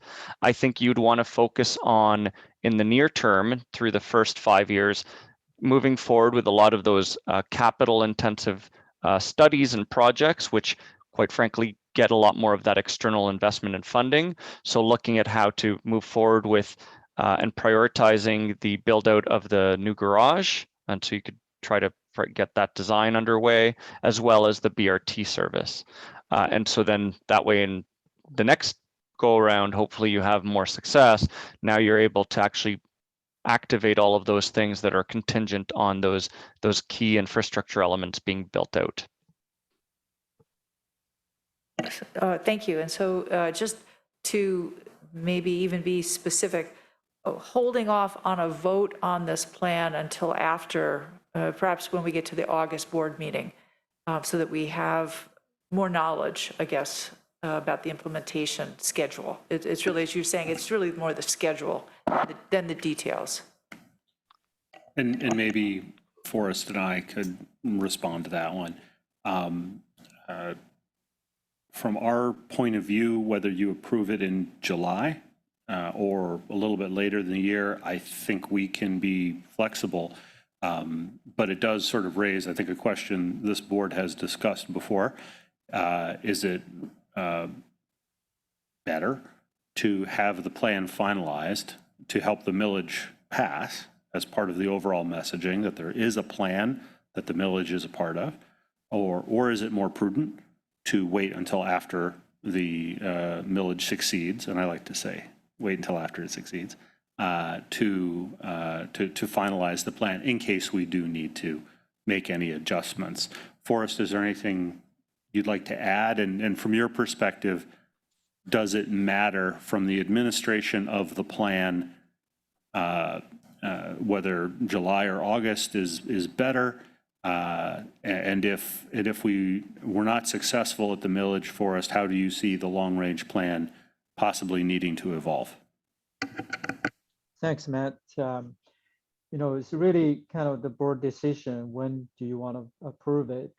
From the planning perspective, we will have the final report. As long as we get your feedback before, I would say a week before or a couple of weeks before July meeting, we should be able to incorporate your feedback into the final report. So that shouldn't be an issue. But it's again, if we wait until August, of course, we cannot just immediately and come back. I mean, if we are succeed in the millage, that will be fine. We just stamp on this report. But if not, and then we'll probably need a couple of months to digest, what's happening, what that means, and then we may need to have a more conversation about, the path forward. To me, like Yuval has mentioned, the long-term vision is not going to change because we've done extensive public engagement. We got a strong support from the entire community. However, if short-term implementation plan cannot be done in the next 5-6 years, I would suggest maybe just push to phase 2. We will do more in phase 2. Like Yuval said, phase 1 we can do more like a planning work. Get things ready. Phase 2 we do more service improvement. So that would be my take on it. I guess on that point, in my mind, we've heard from the people, and they've spoken about what they think the timing should be and the plan should be and how aggressive we should be. I don't think there's any reason in my mind to wait until after the vote to finalize the plan, if we are ready to do it in July. If we're not, and we're not ready to vote in July, then we're not. I'm not going to make us pass something just so we can say we got it done before the vote, a couple of weeks before the vote. But if we are ready to pass it in July, I don't think we should wait, because I think we've heard from the people, and I feel very comfortable saying, this is the plan we have. It's based on what we've heard from you. Please vote on it. And yes, you're absolutely right, Susan.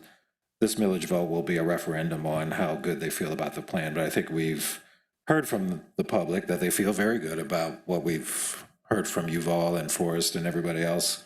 And so I'm very comfortable saying, if we're ready to do it in July, let's do it in July. Any other thoughts, comments? I thank you, Yuval and Forrest. Matt, this is a incredible document. I think 188 pages. I'll look forward to digesting it more in full over the next few weeks. But listen, anybody who can't get excited about more one-seat rides, a grid system, more off-peak more capital projects, then you just don't like transit. So, but I think this is a very inspiring and an aspirational plan, and I'm ready. I hope the public is ready. I think we are ready to go forward with this, but I look forward to diving into it and finally approving this so we can move it forward. Anything else? If not, we'll move on then to corporate business plan, item 4.2, and I'll turn it over to Matt. Thanks, everyone. Thank you, Val. Thanks, Yuval. And I would like to ask Rosa Maria Nijuki to introduce our corporate business plan and begin to seek your feedback.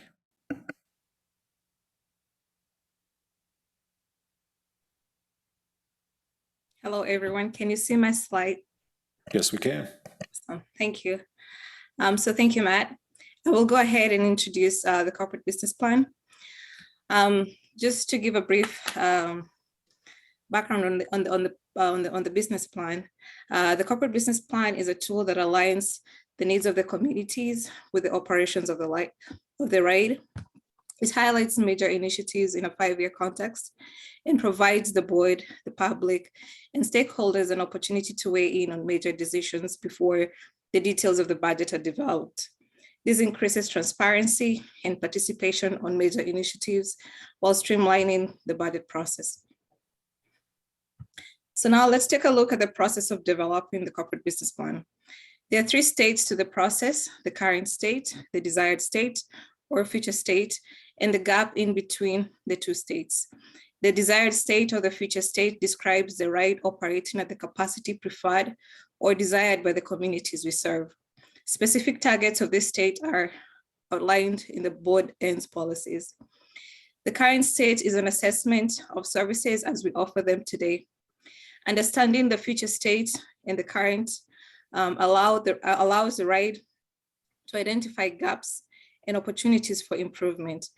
This business plan contains a 5-year work plan addressing the gaps. However, I'd like to note that the desired state cannot be fully achieved in 5 years, and that the long-range plan, which we just heard, very extensive plan, provides additional context on the action plan and on how we get to the desired end state.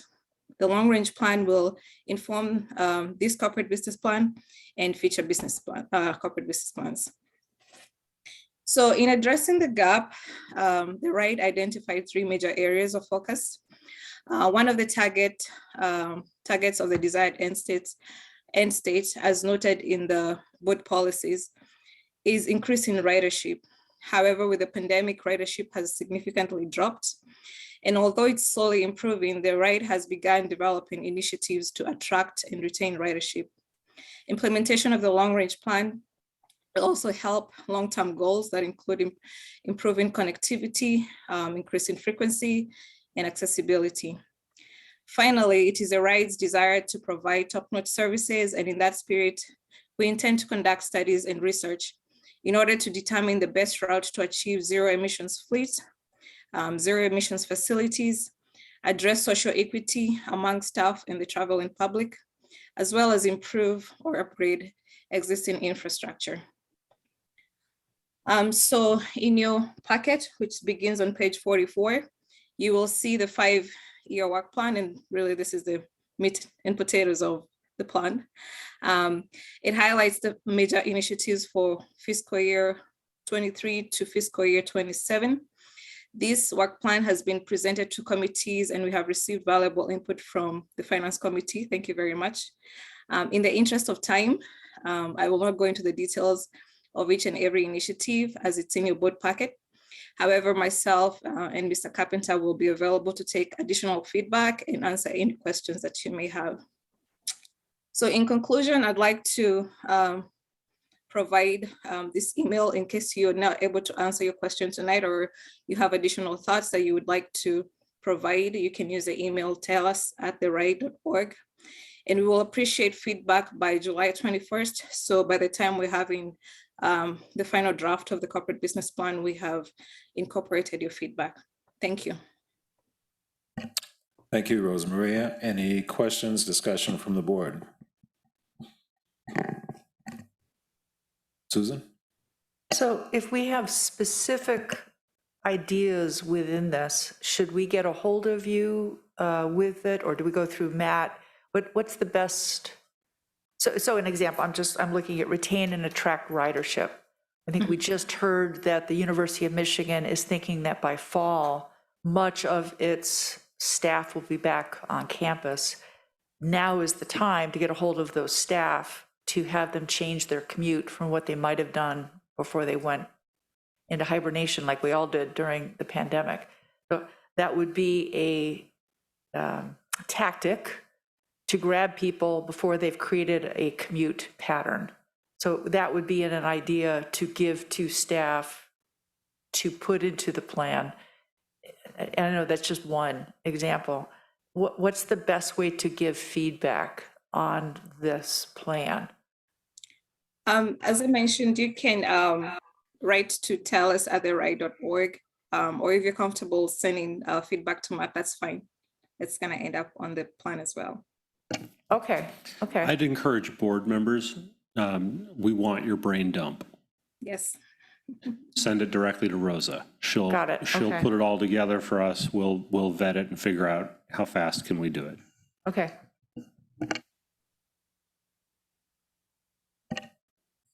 Thank you.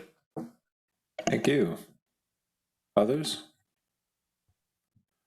I guess one question I had was, how often would this come back to us in terms of a check-in? It's not a policy per se, it's the business plan update, but how often could we expect to see and revisit this to make sure we're staying on task with the plan? Sure. The business planning process is linked to our annual goal setting and budget process. So at a minimum once a year. The 5-year plan is sort of a rolling plan, but we use it at a staff level when we use it to develop our work plans. And so coming back, it's our to-do list, for lack of a better word. So we're keeping on track of it from sort of a monthly basis. And if there are particular questions or projects that the board is interested in, we can certainly add updates to the CEO reports or just questions during committee meetings at any time you like. And I say that appreciating it's a very meansy document, and I know that, but you put it in front of us. So I mean, if the nose of the camel comes into the tent, the rest of the camels come in. So I mean, we're probably going to follow up again and again and again to see how this is going.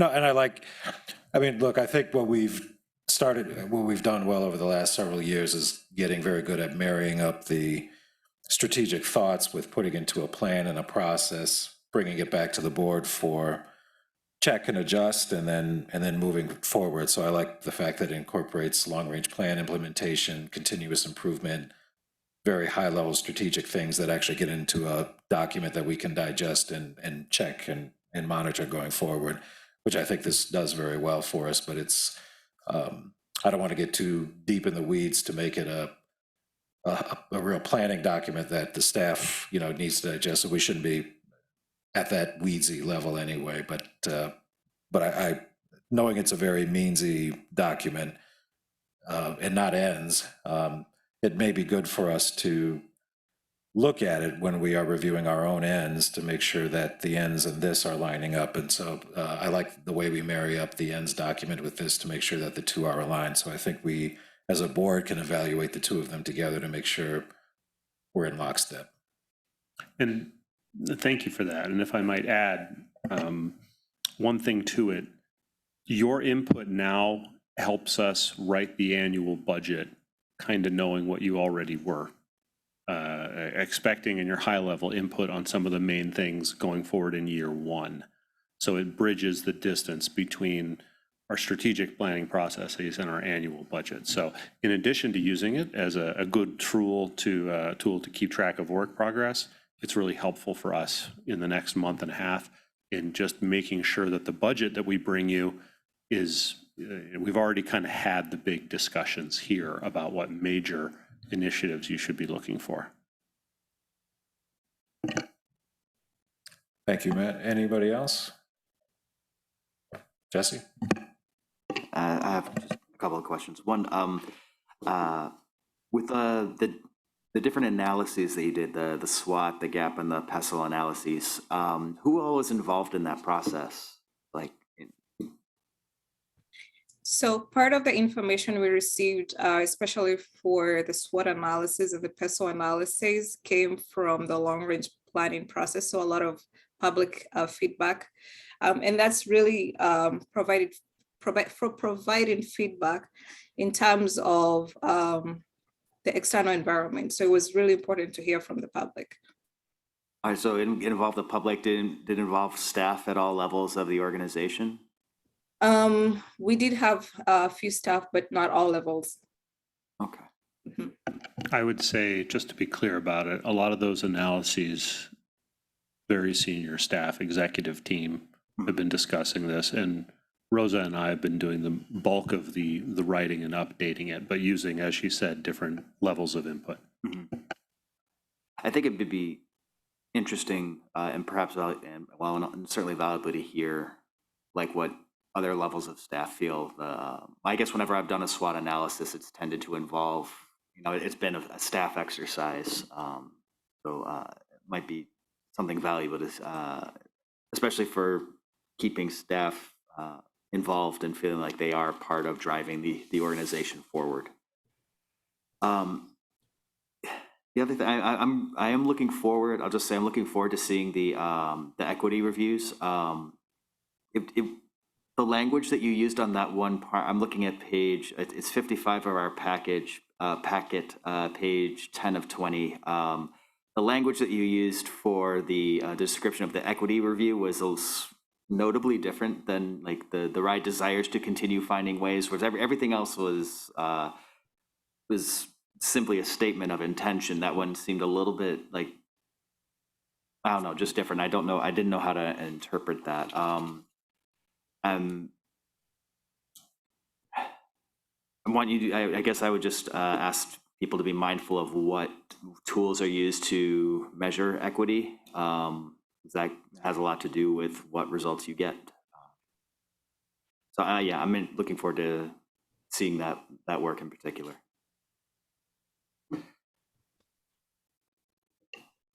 Thank you. Mike or Kyra? Anything? Okay, seeing shaking heads. Anybody else?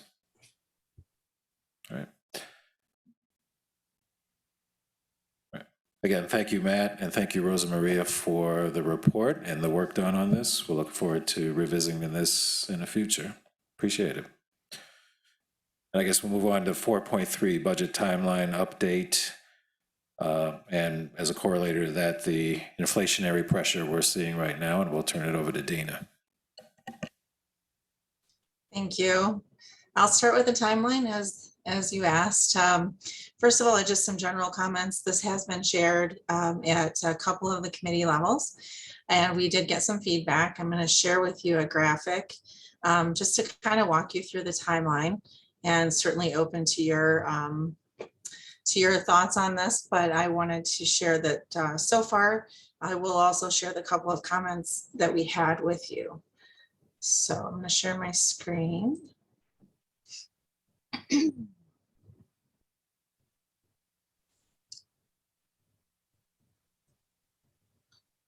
And can you see that? The timeline? Not yet. Okay. Seeing a blank screen. Okay. It's not.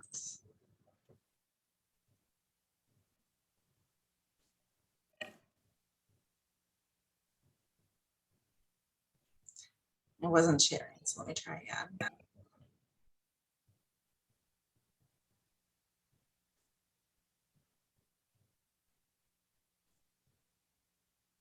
Okay, can you see the timeline now? Bingo. Okay, thank you. Okay, so the timeline that I'm sharing with you takes us from, really, we started in May and we're with staff, takes you from May to September, which is our general timeline for the budget this year. You'll notice that it's color coded.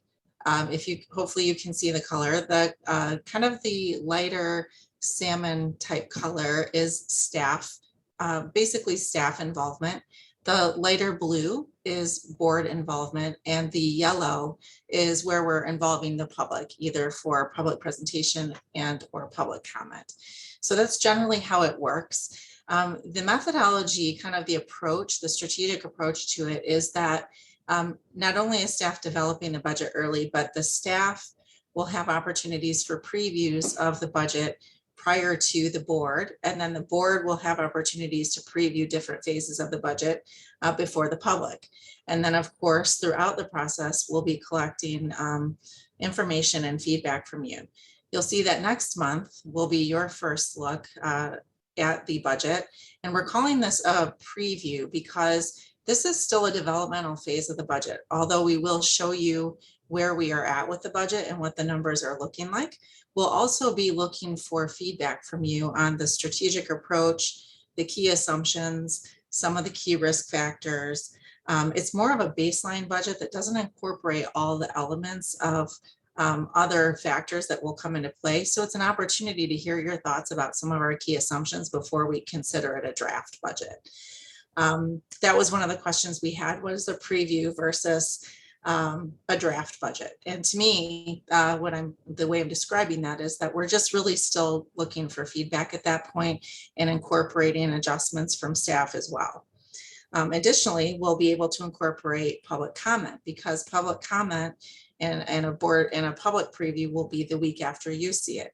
So July will still be very developmental, and then we'll come back to the committees and the board in August with what we're considering to be a draft.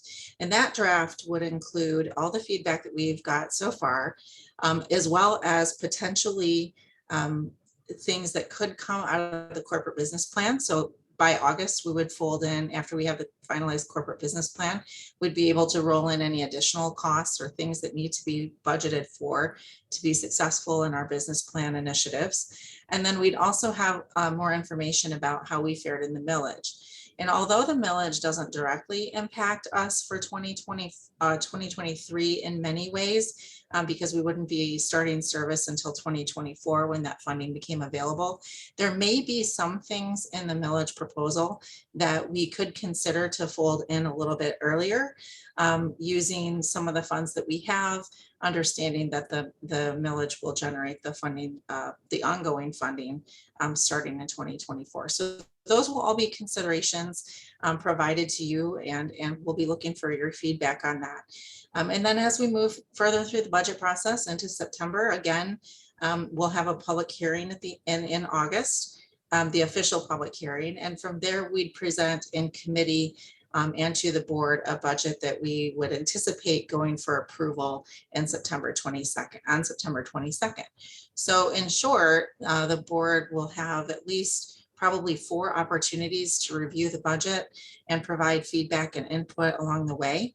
And we will have the opportunity to incorporate those suggestions from the board and the public, as well as finalize assumptions as they change, because we do have some volatility in some of our, there will be some volatility in some of the key areas of our budget. And we're going to keep you informed on what our assumptions are through that process, all the way through September. I am happy to answer questions about the timeline or what any of these steps are. Before I go into a brief discussion about the inflationary factors. And I'm going to stop sharing just so that we can see each other. Any questions for Dina about budget and timeline?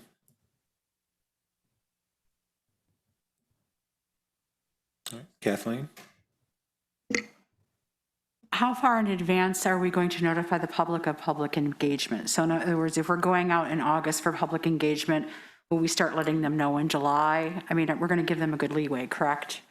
Yes, we will. In fact, I have on my agenda for tomorrow is a discussion with communications to discuss the communications plan and how we're going to, when we're going to roll out the initial information. But we would give them probably at least a month for the public hearing, for the official public hearing, and the public, the budget preview and public comment. I would assume to be probably close to that in terms of initial outreach and things like that. especially on our website and social where it's easier to get that out quicker. So I just really wanted to make sure that the board was comfortable with the timeline and some of the key dates. And then we're going to start tomorrow developing the communications plan and how we're going to communicate things and when. Thank you. Any other follow-up? Okay. Thank you. So I just wanted to give you an update. I know at our last meeting, there were a couple of questions about inflationary factors, and we're really heavy in looking at those right now. And as I mentioned last month, we are monitoring them and we're continuing to do so. One of the key inflationary components of our budget is, you might guess, fuel. So we're all getting hit with that $5 a gallon, and that's no different for us, and it impacts us significantly because of the amount of fuel that it takes to operate our buses. I do want to share with you that budgetarily for this year, although we are getting a lot of rate pressure, in terms of consumption, we are down a little bit from budget because we did pull back some of the service this year. And we also have a component of our consumption in TheRide, and those assumptions were based on service hours that we're also not seeing develop. So while we are having pressure right now, we're not looking to, so far, I'm not concerned about having to do a budget adjustment for this year.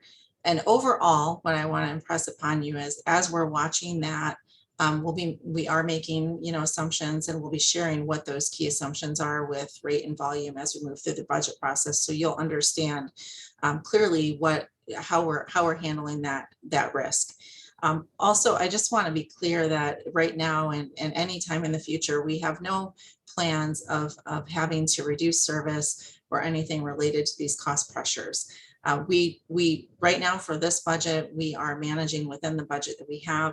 And for next year, if we do have pressures that we have to address, we would expect to use pandemic relief funds to help us with that. That is what that funding is for.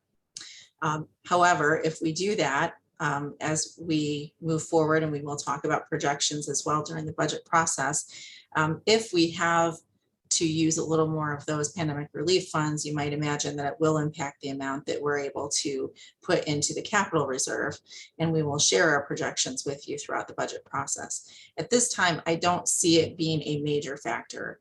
I do see it being a factor along with some other materials and supplies that we're gauging right now, but I don't see it being something that would significantly impact the amount of money that we would have in capital reserve. I do still expect to see in excess of $30 million going into that capital reserve.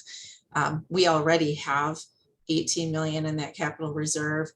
We're expecting to have over 24 million in the capital reserve by the end of this fiscal year. So I just want to be clear that although we are probably going to have to rely on that for some of these pressures, that we're still going to be well funded, I think, for as we've discussed in the past, and for the projects that we want to do on the capital side. And we'll keep you, of course, informed throughout the process on how all of those elements are working together and what that looks like. Good. Thank you, Dina. You're welcome. Any questions for Dina? Mike? Yeah, thank you, Dina. And of course, Dina had already reviewed her schedule with the Finance Committee, and we are certainly very happy with that particular schedule that she showed us tonight. But I had a couple of questions for you, Dina, just to I'm trying to jog my memory. From last year, I believe the budget, the whole budget presentation, of course, we approved really an operating budget just for 1 year, because I recall you had a 7-year projection on that operating budget. And on the capital budget side, as I recall, you had a 10-year time horizon. Am I remembering correctly? You're correct. And you would expect to do the same thing this year, Absolutely. is that right? Yes. Okay, good. So I guess the point that I wanted to confirm was, even though you think about a budget as a one-year budget, in some regards it is, but it's really done in the context of a longer look at how that the next year fits into the following years. In particular, planning for capital budgeting, of course, that demands a longer time frame. Yes, you're correct. And in order, the only way to really give you a good context to pass any budget, I think that we'd always continue that practice of a longer term projection and assumptions and information on how we're doing this fiscal year to kind of lead into that. So although we do approve a one-year budget, we don't really view it only as a one-year budget, because budgeting happens all year. So, and it continues through many years. So yes, we'll provide that strategic context. Okay, thank you. Anybody else? All right, again, thank you, Dina. You're welcome. We'll close that out and move to operational updates, the CEO report. Mr. Carpenter. Thank you, Mr. Chair. One thing to add to my report that I received today, I've been seeing it percolating in it, and it happened. Communication from the Michigan Public Transit Association about some more assertive lobbying that they're doing on the behalf of the industry right now, and they've called for us to take some action, and probably next week I'm going to need to start making some phone calls.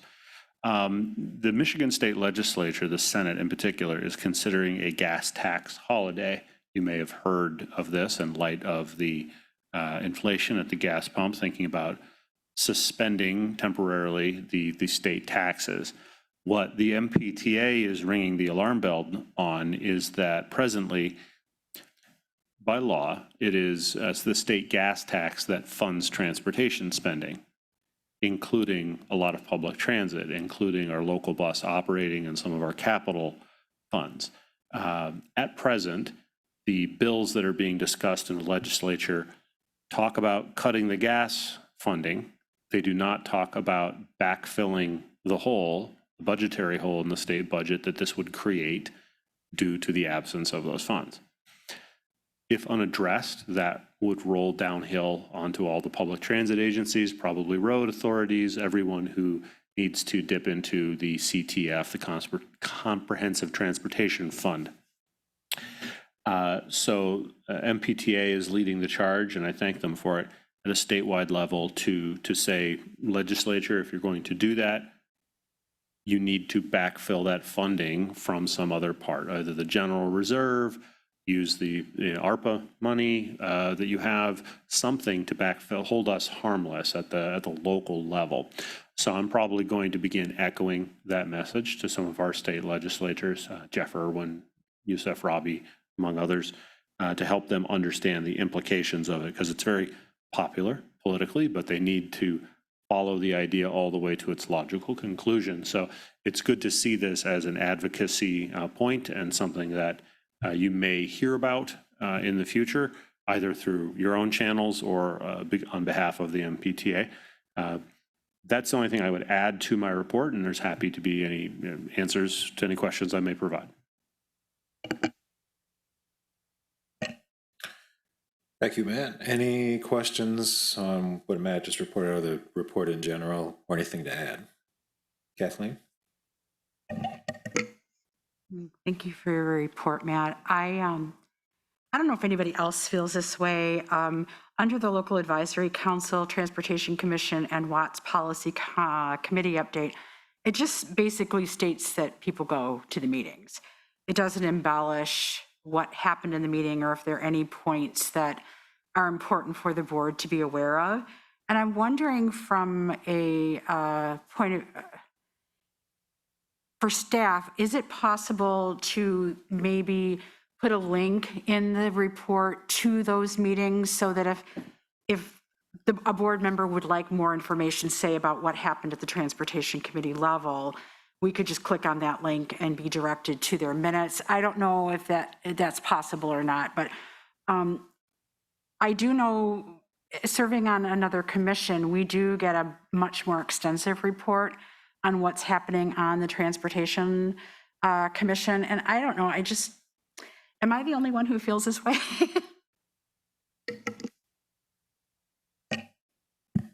I don't know if, Jesse, go ahead. No, I definitely share your sentiment. This, it's supposed to be a board. I mean, this is a responsibility that the board has that's been delegated to staff. And I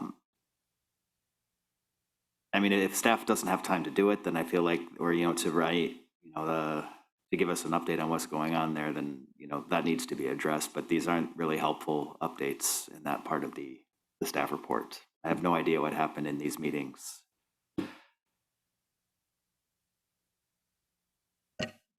Okay. Sounds like a fuller description is called for.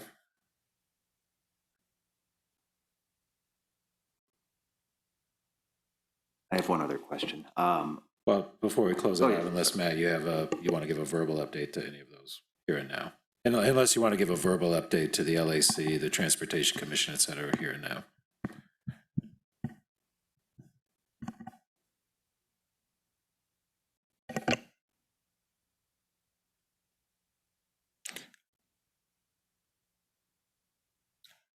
Well, I think we could certainly look at ways to provide additional information about what goes on in some of these meetings. If you're genuinely interested, Watts didn't meet the last time because they didn't have a quorum. This time they adjusted their bylaws, like it was 2 days ago, so that they could meet with they lowered the bar on the quorum, and they transacted a great deal of, frankly, routine transportation funding business, all of which furthered the goals and plans of this agency. Our staff were quite happy with how that worked. I understand from the Transportation Commission, they had a good discussion. Brian had some comments about bike lanes, and there's more work that we need to do with the city about coordinating the expansion of bike lanes and how it can help bus flow and opportunities for discussion there. I didn't attend the LAC myself, so I can't comment on that one, but we could certainly begin to provide synopses of these meetings if it is genuinely of interest to the board. It will take a little more staff time to just create the notes, but if it's something you want, we can do that. If synopses are too time consuming for staff, which I certainly understand, there's only so much bandwidth, and I know you're operating with less staff than we had a few years ago, that just maybe a simple link, a hyperlink to the actual meeting. And then we could review the minutes ourselves on our own time, and then that would take the burden off of staff. I agree with Jesse. He said it much better than I did, that some of these, especially like the Transportation Commission, that was originally a board function. We had someone on our board who was delegated to go there, and then we expected them to give a report. So I guess I'm just looking for a little bit more meat and bones, since we did hand it off to staff, rather than just hearing we went, just getting a little bit more. So yeah, a link to me would satisfy it, if that would satisfy other people as well, because I do not wish to place a greater burden on staff right now. Thank you. Anything else on the CEO report? Mike? Yeah, Matt, regarding your update on the gas tax, do you have a rough estimate of what, let's say on an annual basis, how much of the gas tax flows through to ATA?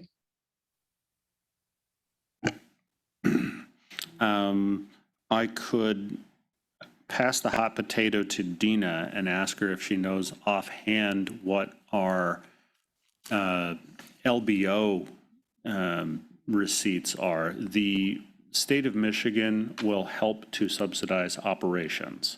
They will pay for roughly about a third of eligible operating expenses. It's not all operating expenses, only the ones they agree to. In the past, this has made up quite a few $1 million of our operating budget. Dina, do you know offhand annually what LBO is these days? Well, our total state operating assistance for FY22 is budgeted at $17 million. So that's a considerable chunk of a $50 million operating budget. I don't know if the state's gas tax holiday would jeopardize all of that, just a fraction of that. I haven't dug into all of the details that the MPTA has had. And again, even if they do the holiday, if they backfill the gap, it's not a problem. So I hope that answers your question, Mike. But still, that's nearly a third of our budget at risk. Right, I mean, that's almost a third of our budget. On the high end, yeah. Yeah. And of course, I'm not only thinking near term, but longer term. Obviously, there's a significant trend toward electric vehicles, and internal combustion vehicles are losing market share. And so this is not only a near-term potential problem, and I think we all know how the legislature operates regarding trying to find other sources of revenue when they cut out certain sources. I mean, it to me is a significant concern, not only short-term, but long-term.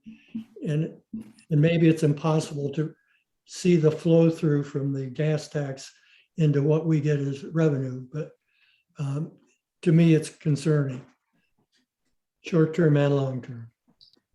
Absolutely it is. And I know it's my vision for these advocacy and legislative discussions.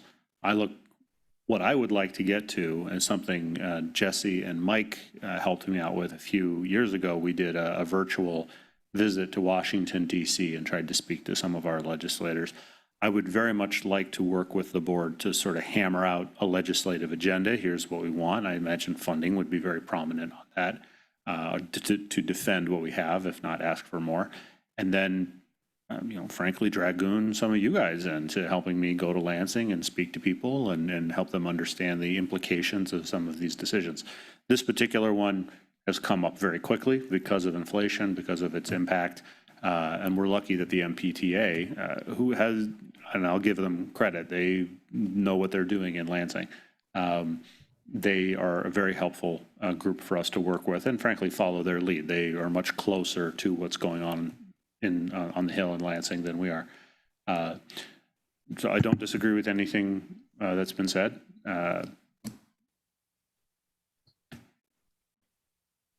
Thank you. Any other comments? Okay. Any emergent items then? Rich? I wasn't sure if there's any monitoring reports that are coming up in the next few weeks or a month, but with the tasks that we have to review the LRP and the biz plan, I don't know if it's worthwhile for us to board to maybe consider asking if we skip or pause or postpone those monitoring reports to say the next month. Well, we have treatment of staff coming up, and I think that's an important one for us, given where we were last year. We want to make sure we check in and see that there's considerable improvement on that. So I'm hesitant to suspend it for now, but I take your point, and I'm open to discussion with the board members about whether or not they want to see the treatment of staff postponed for a month or two while we see the budget, see the long-range plan, et cetera. Keep it, push it. You're staring at me, Raymond, like I'm not speaking English. I think part of it too is like we've had very poor participation rate in the monitoring reports also. So I don't know if that's kind of a, I don't know, fair question, I guess, for us to ask. Just off the cuff, what do people think? I'd like to keep it.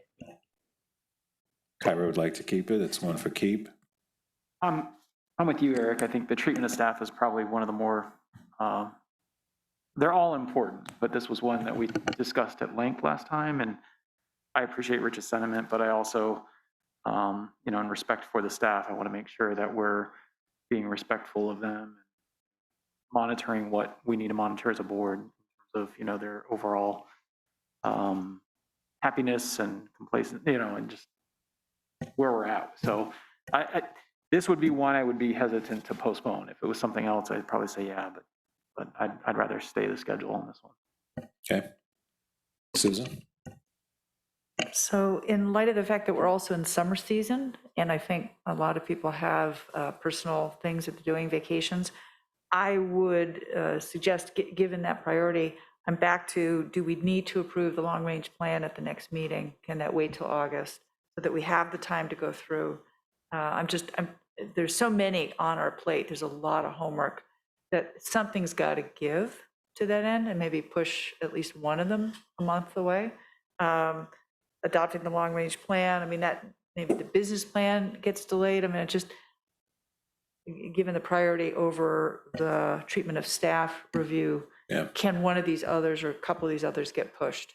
Again, I'm very cognizant people have personal lives on top of their volunteer lives. Would you rather see the long-range plan pushed out a month or the treatment of staff policy pushed out a month? It's an open question.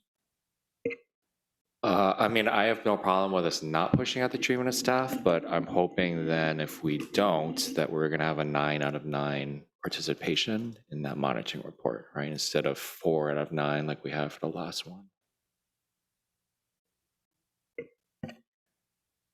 Can I mean, just ask generally, how strongly do you feel about voting on, I'm talking to you, Rich, looking at you. How strongly do you feel about the long-range plan being voted on in July versus pushing out, like Susan said, to make sure if we're going to tackle these other things? That's open. I'm looking at Rich, but it's kind of an open board question. I mean,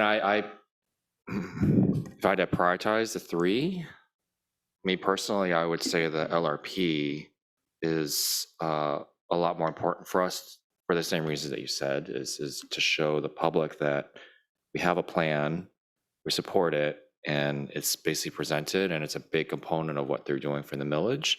The staff monitoring report, I agree. I mean, that's really important, but that's also why I want to make sure that we as a board come together and actually all fill that out. And I sit there and go like, man, if we have to kind of figure out which 3 we're going to pay most attention to right now, I will always say that the staff is number 1 in our view of their happiness and make sure that their needs are being met. But the LRP is something that we really can't, I mean, it's a fixed date, right? So it's not something that we have a choice to move. Mike, you had a hand up too. Yes, I like Susan's point. The treatment of staff does have a history to it, and we were not satisfied with it the last time. So I have a hard time trying to defer that. On the other hand, and I've expressed my views before on the long-range plan, I personally don't think that it's critical that it is formally approved by the board before the millage vote. We've put out there what the long-range plan is. We've got a lot of input from the public. There's some details, of course, that have changed, but the overall thrust of it is pretty close to what it's been. And I have to say, I have to go through that 188 pages myself to be sure that I'm up to speed on all the details. And everybody else probably is in the same boat. And that takes a whole lot more time than going through a monitoring report. But if the consensus is it's really important that the long-range plan is approved before the vote, that could be other people's opinion, but that's not mine.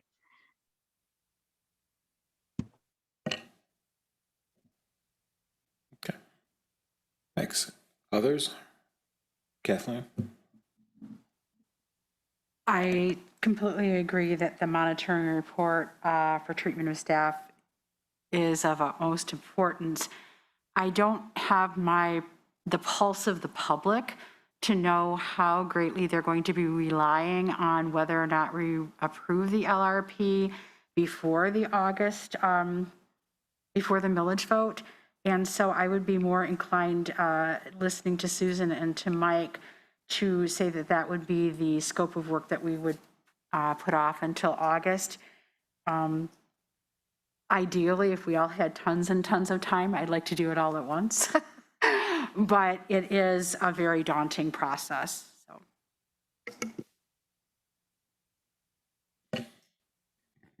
Thank you. Well, it's, Paul, for consideration, I think the governance committee will talk about it further. My own personal view is I don't mind putting them both on the July agenda and then kicking one. But I think the long-range plan is going to get first priority in my view in terms of discussion. I think we're gonna talk about that first, and if we have to kick treatment of staff to August. But I would at least, even if we don't vote on the long-range plan and fully adopt it at July, I would like to have as much discussion as we need at the July meeting for discussion of the long-range plan. I think it's fair to the public to do that, and yes, if we have time, we'll do the treatment of staff, because that's also very important. But if I have to, I'd like to put them both on the agenda, and if we have to punt one to August, I'm kind of leaning towards treatment of staff punting, but.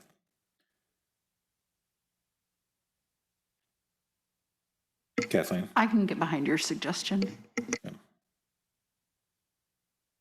Anything else?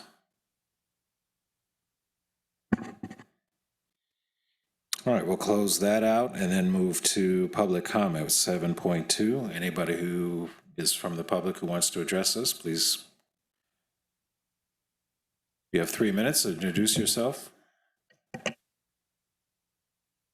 you, Mr. Chair. Good evening, everyone. Again, Robert Plowski from Southgate, Wayne County. First thing I'd like to start off with is the, it was the business presentation. Here we go. Corporate business plan. Thank you, Matt, for the presentation, and also Rosa. It was a really well done presentation. Also the budget. Dina, I know you're expecting some feedback in the coming months regarding that, so I look forward, whether it's in person or virtual, I look forward to comment on that budget. Also, the last thing really is the long-range plan. After 188 pages of this right here, it was a really well-thought plan. After months and months of consideration of getting public feedback, and I know Forrest got tired of hearing my face, but I gave him really good ideas to go forth, and most of these ideas I brought to him, they're already in this plan. So all the amount of work going from Briarwood to Myers, speaking about these issues, talking with residents, that's just amazing, and at the levels that we have with the operations of getting dispatched to get fixed route and Gold Ride and Flex Ride, getting those buses on the road to serve our customers compared to Smart and DDOT from what I've seen in the past couple weeks is absolutely amazing. The May financials and the May report at the LAC was absolutely remarkable, and I think it's been better than the last couple of reports at the LAC. In terms of customer service, I don't know if LaTanya's on the call, but I know customer service was also on point. The response time was really well, and the customer service is always great. That's kind of one of the best reports I've seen in the past couple months for the ride. So I want to give you really great big thank you for all the work you've done and all the amount of progress you put in. The last thing I want to speak on is the gas tax. Now, the gas tax it really kind of gets me a little bit, is because the amount of funding that comes in to fund these transit systems is the gas tax, like Matt said. The amount of issues that we're going to have if they pass this, it's going to put Matt, it's going to be basically bungee cords tied together, and his hands are going to be tied. There's nothing we can do. So I anticipate Matt or someone down here within City Council to go up to Lansing and speak on this issue. And I plan on to go and speak myself about this because I do a lot of activism work in Lansing, and this is one of the main priorities that I've been in conversation with a couple candidates that are running for actually Wayne County, mainly in the 13th district. So this is a main issue, and I know the ride's going to really take a hit from how many reduced services from the 4 being reduced to 24 being reduced, and then 68 being suspended. We don't need another plate on our hand, especially with Matt, with how many hands he's got tied with the gas tax. I'm just putting it straight out there. It's not worth it. And I anticipate someone to go up to Lansing and speak on this, but, you know, keep up the good work. You're doing a good thing. Like I said in my last period, you know, I have lots of people that I think that support you really well, and I support you 100%. You know, I go back and forth at the RTA meetings and I speak how much you guys are doing way better in system compared to Smart and DDOT. DDOT can't even get buses on the road. Smarts have their hands tied right now with getting drivers on the road. But when it comes to advertising, you've fully conquered that. You've got buses on the road. You've got the best customer service within this region. There's nothing better to ask for but to bring other things to these two systems to improve on it. And I wish people would actually idolize you, because there's a lot of things that needs to be worked on between the two systems. You're a leading example of that. You're probably one of the leading agencies within a college town compared to CATA, because CATA is really struggling right now. But that's kind of advertised in the corporate business plan, is how to improve the system. You're doing a good job. Keep it up. And I look forward to giving you more feedback, especially next month when we get to the meeting of the millage. Give you updates there, but I anticipate a lot of honks. So keep your eyes peeled, but thank you. Thank you. And Deb, do we have anybody online? We do not have anyone with a hand raised. Thank you. Okay, thank you. Closing the public comment, can I have a motion to adjourn the hearing? By Susan, seconded by Kathleen. All in favor of adjournment, raise your hand. Any opposed? We are adjourned. Thank you.